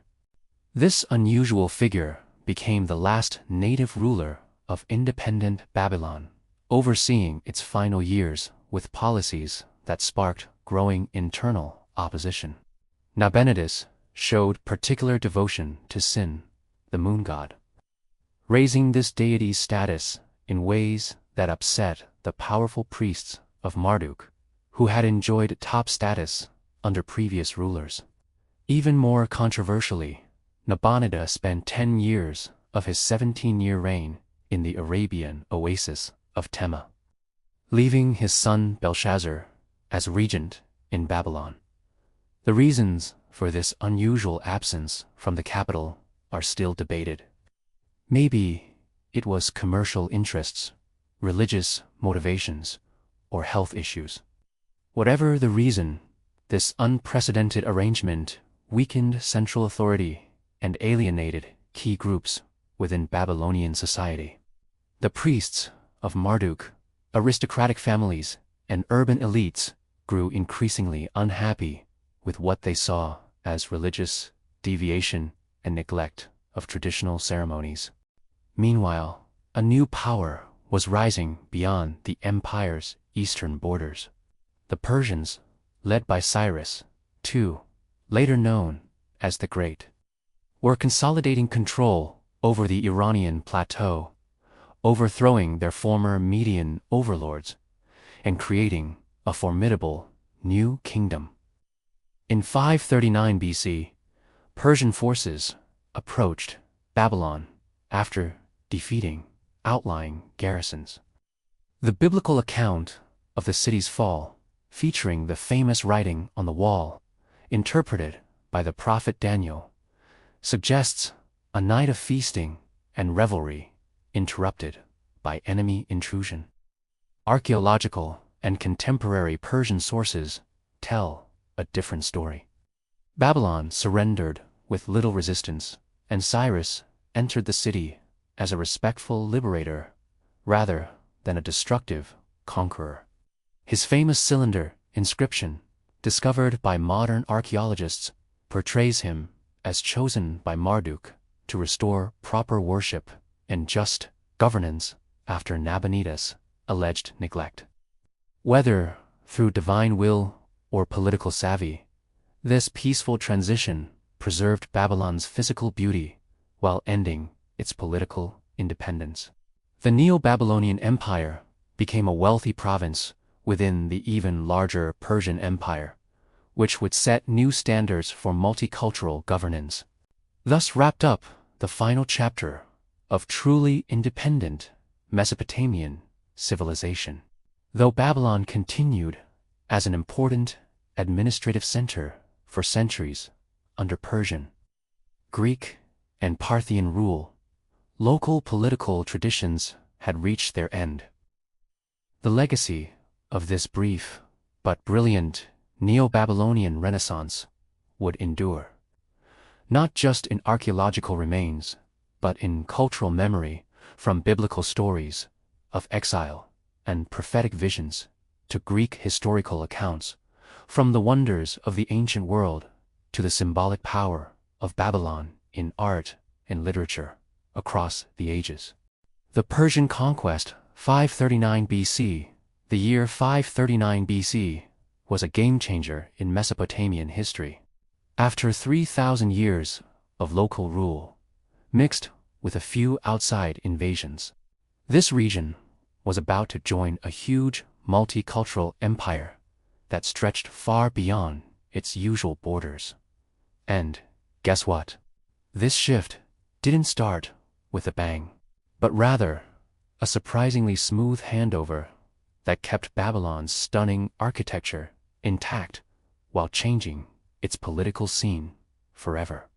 So, who made this historic move? That would be Cyrus II of Persia, famously known as the Great. Believe it or not, his background didn't scream future conqueror.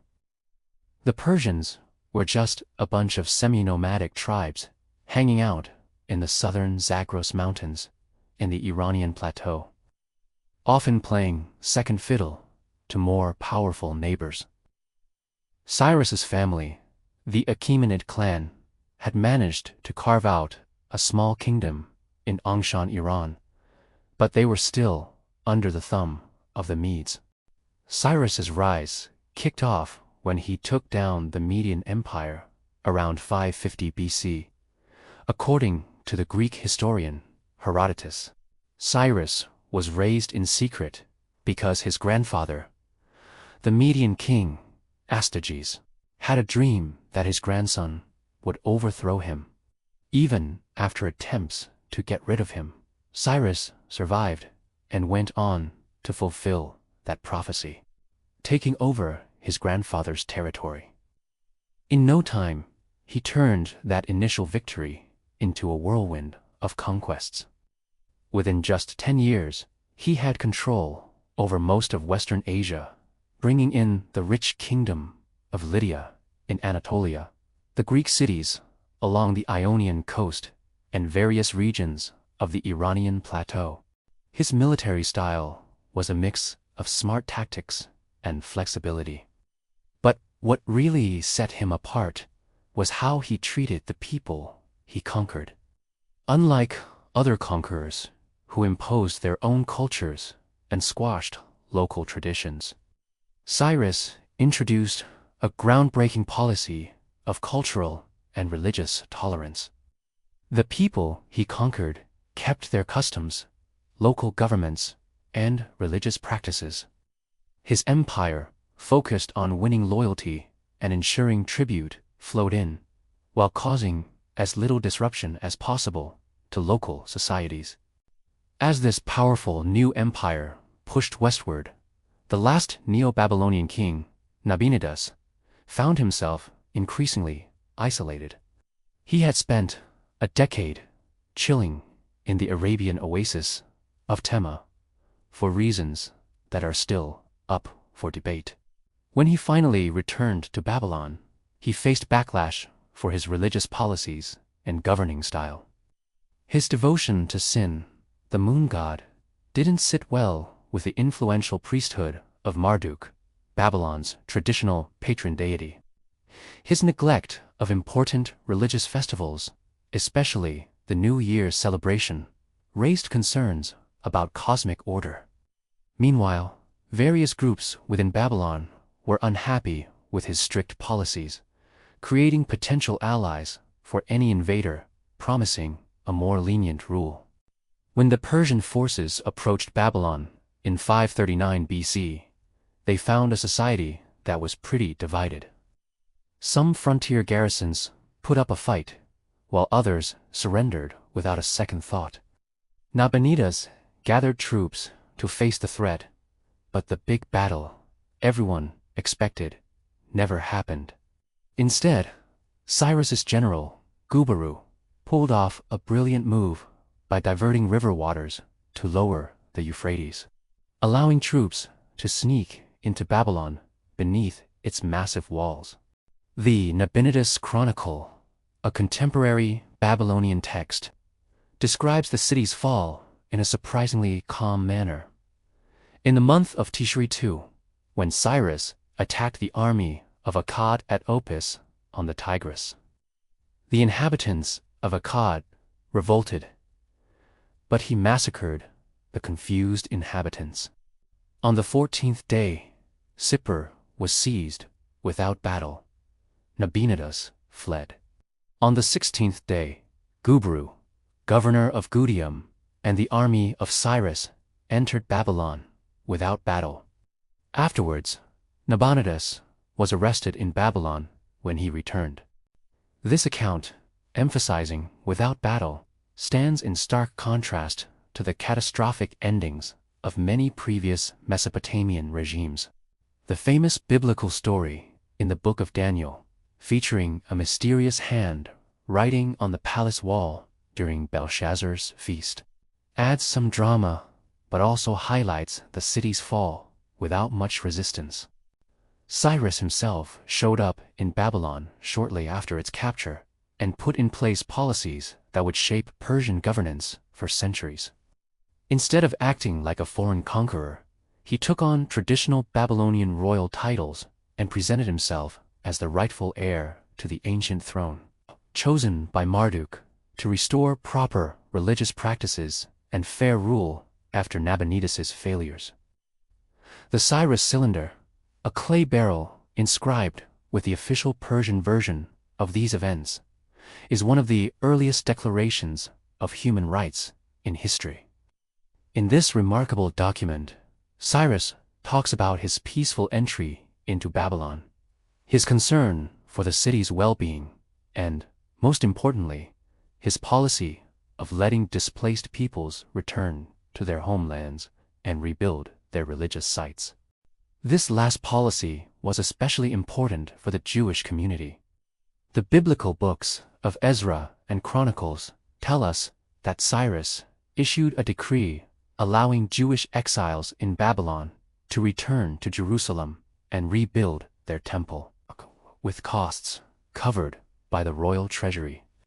Although not all exiles chose to return, this policy painted Cyrus as a divinely appointed liberator in Jewish tradition, with the prophet Isaiah even calling him God's anointed one, or Messiah.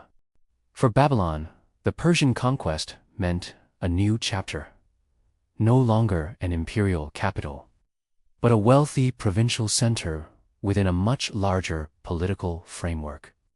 The city kept its beauty, religious significance, and economic vitality. Its administrative systems and scribal traditions continued, now serving the needs of the Persian Empire. Many Babylonian elites found roles in the new imperial administration, using their skills for their new rulers. The Persian Empire, built by Cyrus and expanded by his successors, introduced a fresh model of imperial organization. It was divided into provinces called satraps, each governed by a satrap, often from Persian nobility. This setup balanced central control with local autonomy. A common administrative language, Aramaic, standardized coinage, and an impressive road network made governance easier across vast distances. Religious policy stayed true to Cyrus's original approach. Local cults and practices continued without interference, while Persian rulers participated in traditional ceremonies when visiting major centers like Babylon. The Achaemenid kings practiced Zoroastrianism, an Iranian faith focused on the cosmic struggle between truth and falsehood, but they didn't force this religion on the people they ruled. Under Persian rule, Mesopotamia enjoyed stable governance for about 2 centuries. The region's agricultural productivity and commercial wealth made it one of the most valuable provinces in the empire. Babylonian astronomical knowledge, administrative skills, and cultural traditions influenced Persian practices, while Persian military protection and inclusion in an empire stretching from the Indus to the Mediterranean opened new doors for merchants and officials. Sure, there were occasional rebellions, especially during succession disputes within the Achaemenid dynasty. Babylon revolted twice during the turbulent rise of Darius I around 522 BC and again after Xerxes' death in 465 BC. These uprisings were dealt with in various ways, but never led to the total destruction that characterized the Assyrian response to rebellion. The Achaemenid dynasty ruled Mesopotamia until 331 BC, when Alexander the Great defeated the last Persian king, Darius III, claiming the vast empire for himself. With his victory, Hellenistic culture began to seep into the ancient land between the rivers, starting yet another chapter in its long history. But the key moment in this transition happened 2 centuries earlier, when Cyrus the Great entered Babylon and set up a new model of a multicultural empire that would influence political thought for ages. The Persian conquest marked the end of truly independent Mesopotamian political systems, but it also ensured the preservation and transmission of Mesopotamian cultural achievements by embracing, rather than erasing, local traditions. The Persian Empire created a space where ancient knowledge could thrive and eventually be passed on to new civilizations, making sure the legacy of the land between the rivers would live on long after its political independence faded into history. The twilight of Mesopotamia, 539 BC AD, 600, the Persian conquest in 539 BC kicked off a long twilight for the ancient civilization nestled between the rivers. Sure, Mesopotamian cities, especially Babylon, kept going for centuries. Some spots even have folks living there today. But the unique cultural vibe that had developed over 3,000 years started to change gradually under waves of foreign rule. During the Persian period, from 539 to 331 BC, Mesopotamian traditions were treated with a lot of respect. The Achaemenid kings took part in Babylonian religious ceremonies when they visited, kept the ancient temples in good shape, and included local leaders in their administration. Babylonian astronomical know-how, with its impressive math skills, even influenced how Persians viewed the cosmos. Cultural continuity was strong during these 2 centuries, even if political independence had faded. Things took a dramatic turn with the arrival of Alexander the Great, who took down the Persian forces led by Darius III in 331 BC. After this victory, the Macedonian conqueror rolled into Babylon, getting a warm welcome from locals who might have been hoping for a break from Persian rule.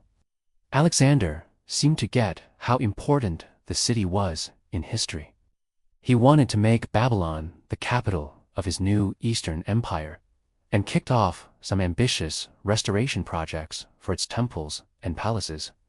But then Alexander died unexpectedly in 323 BC in Nebuchadnezzar's palace in Babylon, sparking a power struggle among his generals. This chaos eventually led to Mesopotamia falling under the control of Seleucus, who started what we now call the Seleucid Empire, a massive territory stretching from the Mediterranean to Central Asia.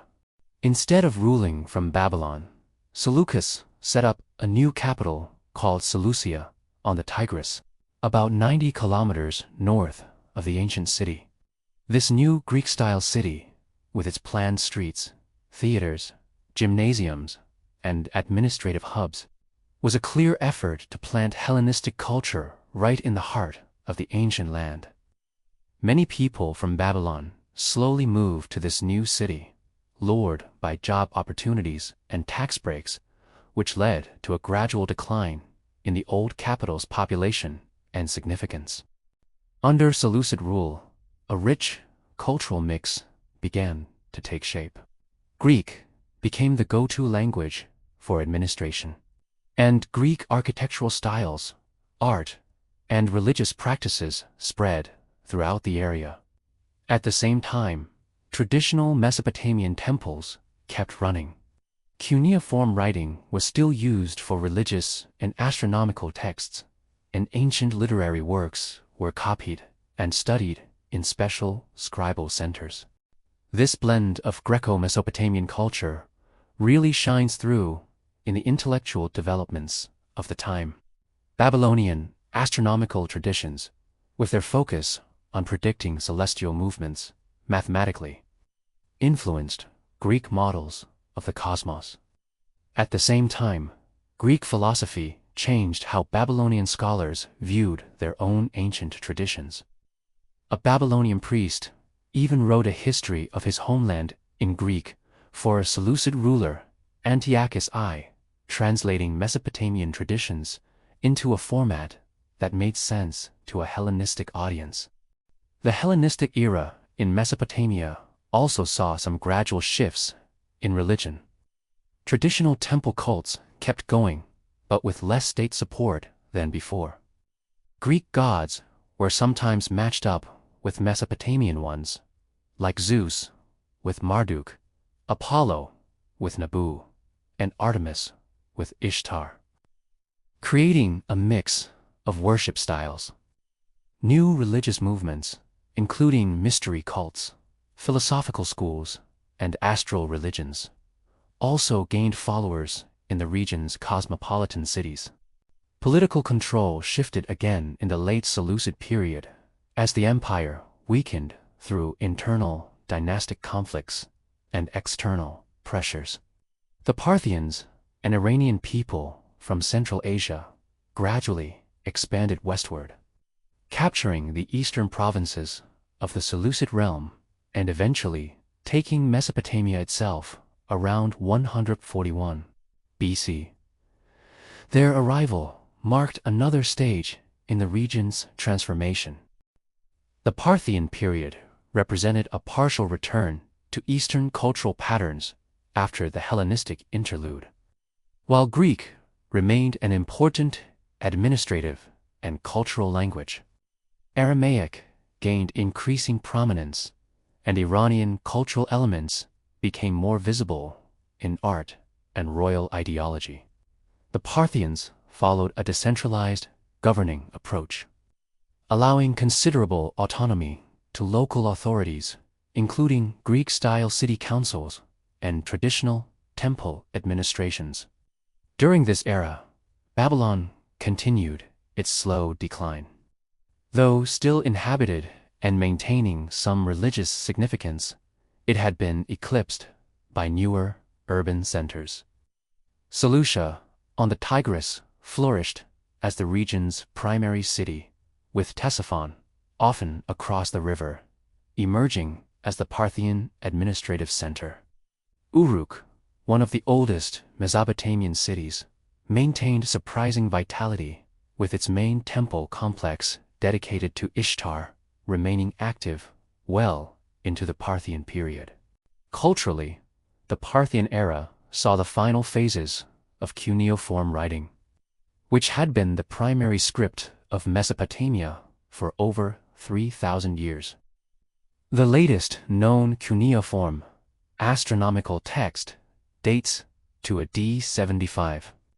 While the latest, precisely dated literary text comes from 35 BCE, this gradual abandonment of the ancient writing system marked a decisive break in cultural continuity.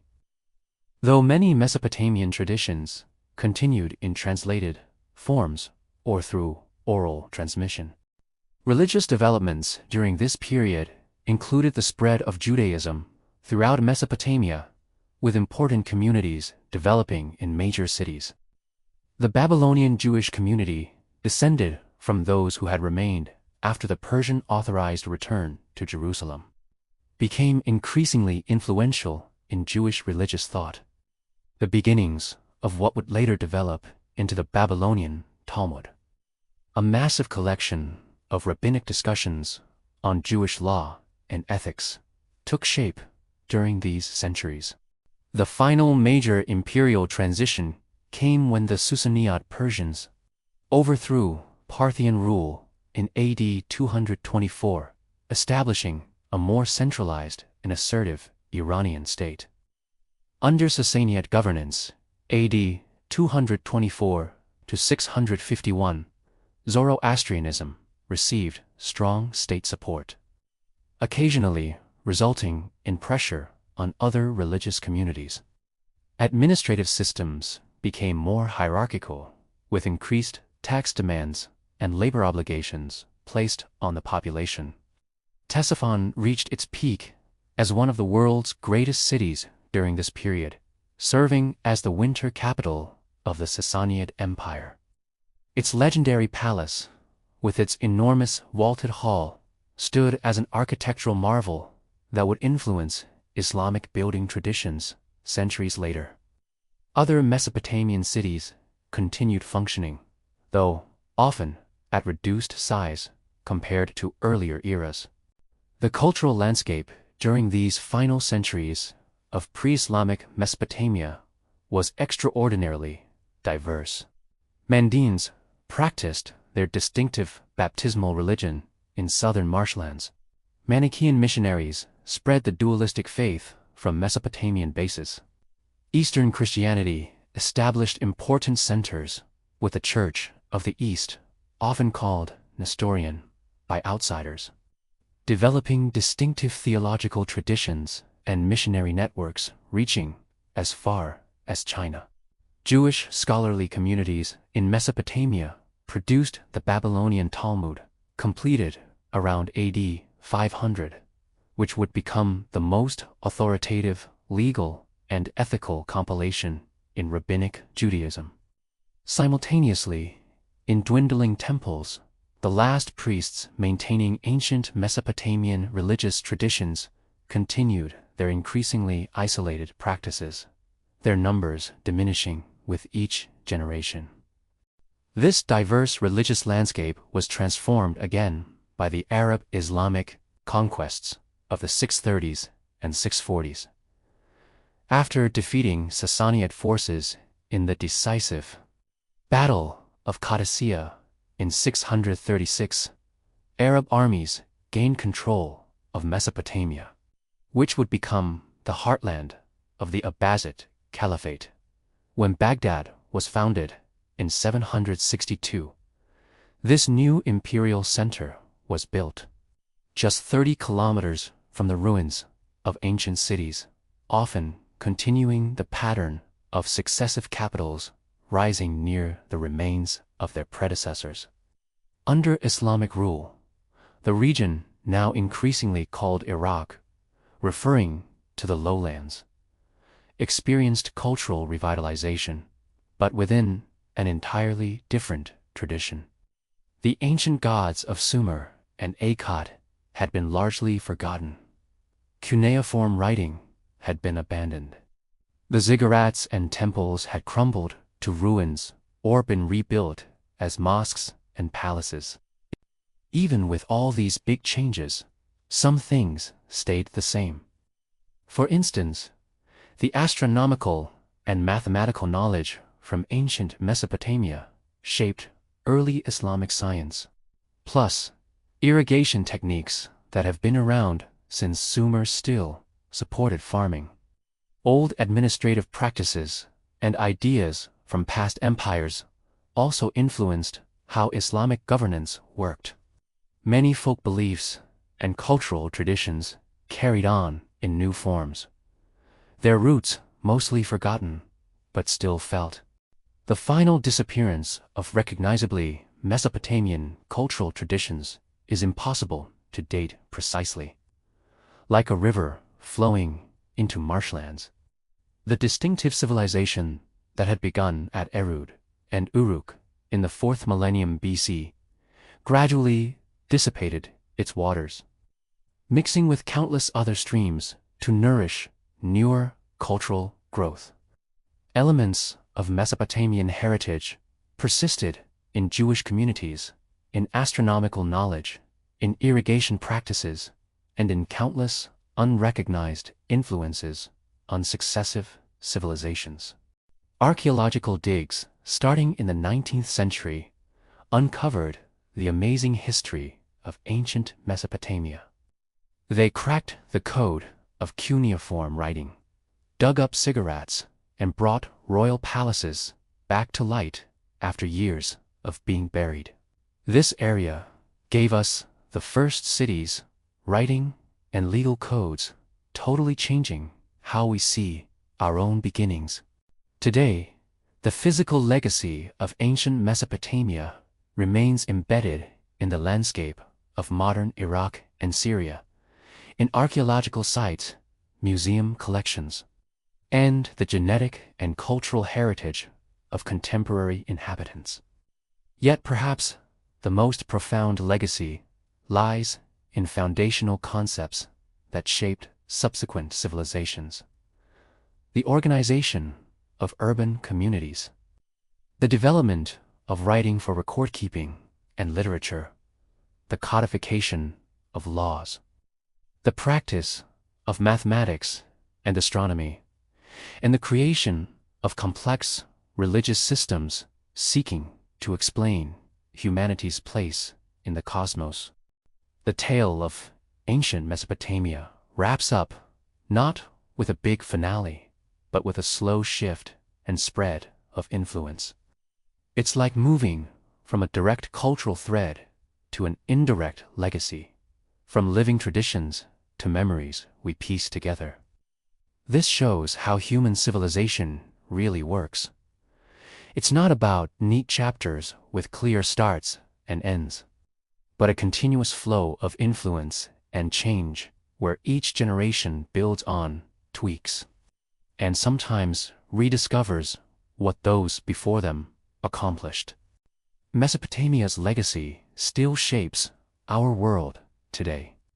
As we wrap up our journey through the rich history of Mesopotamia, let's take a moment to appreciate the amazing legacy this civilization left for us. The incredible achievements from the land between the rivers still shape our world today, in ways we see and some we might overlook. Writing is probably one of the coolest inventions in human history. It all kicked off with simple clay tokens and pictographs in Uruk around 3400 BC. What started as a way to keep track of crops and trade slowly turned into a powerful tool for sharing big ideas, saving stories, making laws, and passing down knowledge through the ages. The cuneiform writing from Mesopotamia inspired many other scripts, and from that first spark, written communication spread everywhere, changing societies all over the world. The way urban communities came together with their specialized jobs, civic infrastructure, and intricate social hierarchies really took shape in the early cities of Sumer.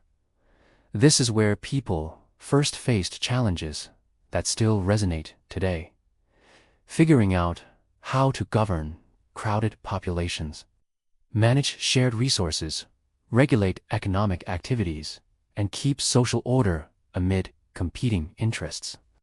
The solutions that emerged in these early urban hubs, from local councils to written laws and tax systems to religious institutions, set the groundwork for countless societies that followed. Mathematics and astronomy started out from practical needs like measuring land, planning buildings, and creating calendars, but they really blossomed in the scholarly traditions of Mesopotamia. The sexagesimal system, created by Sumerian officials using units of 60, still influences how we measure time and angles today. Whenever we say 60 seconds in a minute or 360 degrees in a circle, we're actually echoing the work of priests and scribes who gazed at the stars from temple platforms in Mesopotamia thousands of years ago. Legal concepts fundamental to orderly society found early formal expression in Mesopotamian law codes, from Unamu to Hammurabi. These collections established principles of justice, procedures for resolving disputes, standards for commercial transactions, and protections for various social classes. While often harsh by modern standards, these codes represented a revolutionary advance.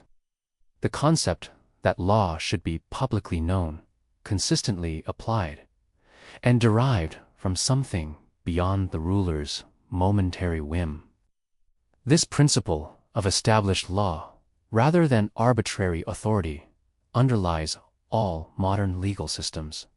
Religious and mythological frameworks from Mesopotamia really influenced how folks viewed theology across the Middle East and beyond. Just look at the flood story in the Epic of Gilgamesh.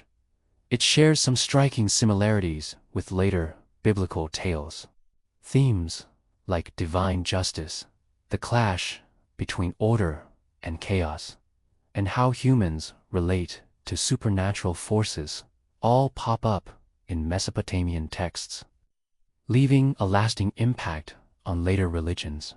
Even the way people practiced their faith, from priests to rituals and sacred buildings, can be traced back to these ancient roots. Technological innovations from this ancient land transformed daily life and economic possibilities. Irrigation systems developed by Sumerian farmers allowed agriculture to flourish in semi-arid environments, dramatically increasing food production. The potter's wheel revolutionized ceramic manufacturing. Advances in metallurgy progressed from simple copper tools to sophisticated bronze alloys. Wheeled vehicles changed transportation possibilities. Glass production, textile manufacturing, and countless other crafts reached levels of refinement that would influence subsequent civilizations across multiple continents. Political organizations, from city-states to vast empires, really took shape between the Tigris and Euphrates rivers. Mesopotamian rulers like Sargon and Nebuchadnezzar faced key challenges balancing local autonomy with central control, blending traditional ways with efficient administration, and managing diverse populations under one government. Their successes and failures in statecraft offered valuable lessons for future political systems throughout the ancient world. Literary forms exploring fundamental human questions emerged in the world's earliest known creative texts.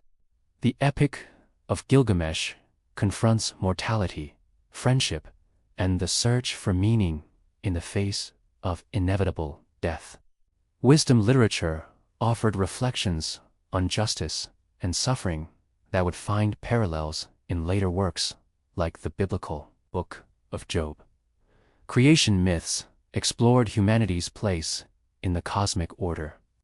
Love poetry, royal hymns, proverb collections, and humorous tales all found expression in cuneiform texts, establishing narrative and poetic traditions that would influence subsequent literature. Perhaps most profoundly, Mesopotamia demonstrated humanity's capacity for cumulative cultural achievement, the ability to build upon previous generations' discoveries, to preserve and transmit knowledge, to adapt traditional practices to new circumstances, and to create institutions outlasting individual lifespans.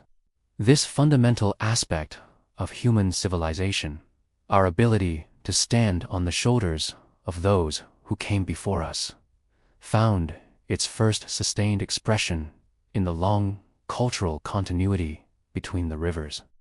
When we trace these influences, we must acknowledge the complex nature of cultural transmission and parallel development. Some Mesopotamian innovations directly influenced subsequent societies through documented contact and deliberate adoption. Others may represent independent solutions to universal human challenges, with similarities reflecting common problems rather than direct influence. In many cases, Mesopotamian practices reached later societies through multiple intermediaries, transformed through successive cultural translations. The link between ancient Mesopotamia and our world today is like a huge river with tons of tributaries and branches. Some paths are still clear and direct, while others twist and turn through complicated networks. Some even seem to vanish underground, only to pop up in surprising places later on. The waters that once flowed through the Tigris and Euphrates have mixed with many other streams, but they're still part of the big current of human civilization that keeps going strong. In our modern world, filled with electricity, digital tech, and space exploration, it's easy to brush off those ancient achievements as outdated or unimportant. But the big questions of life, like how to grow enough food, build fair societies, understand our place in the universe, share our dreams and fears through art, and face our own mortality, are just as relevant now as they were for the people of Uruk or Babylon. The story of Mesopotamia teaches us that civilization isn't just something we own. It's a journey. It started long before we were around and will carry on long after we're gone. We inherit a wealth of traditions, innovations, and wisdom that go back thousands of years, tracing all the way back to those first farmers who settled by those ancient rivers, beginning humanity's quest to create something beyond our individual lives. Wrapping up our dive into ancient Mesopotamia, it's pretty cool to see how these folks, even with all that time between us, faced challenges that feel so familiar today. Their wins and losses, their smarts and mistakes, their bravery and harshness, these are all parts of being human that we still relate to. Sure, civilizations have changed a ton over the years, but the core experiences of love, fear, wonder, and chaos are still with us. The impact of Mesopotamia is all around us in our daily lives, in what we write, in our cities and laws, and even in our beliefs and scientific pursuits. We're still on that journey to find meaning and create beauty in a world that, much like those unpredictable ancient floods, our way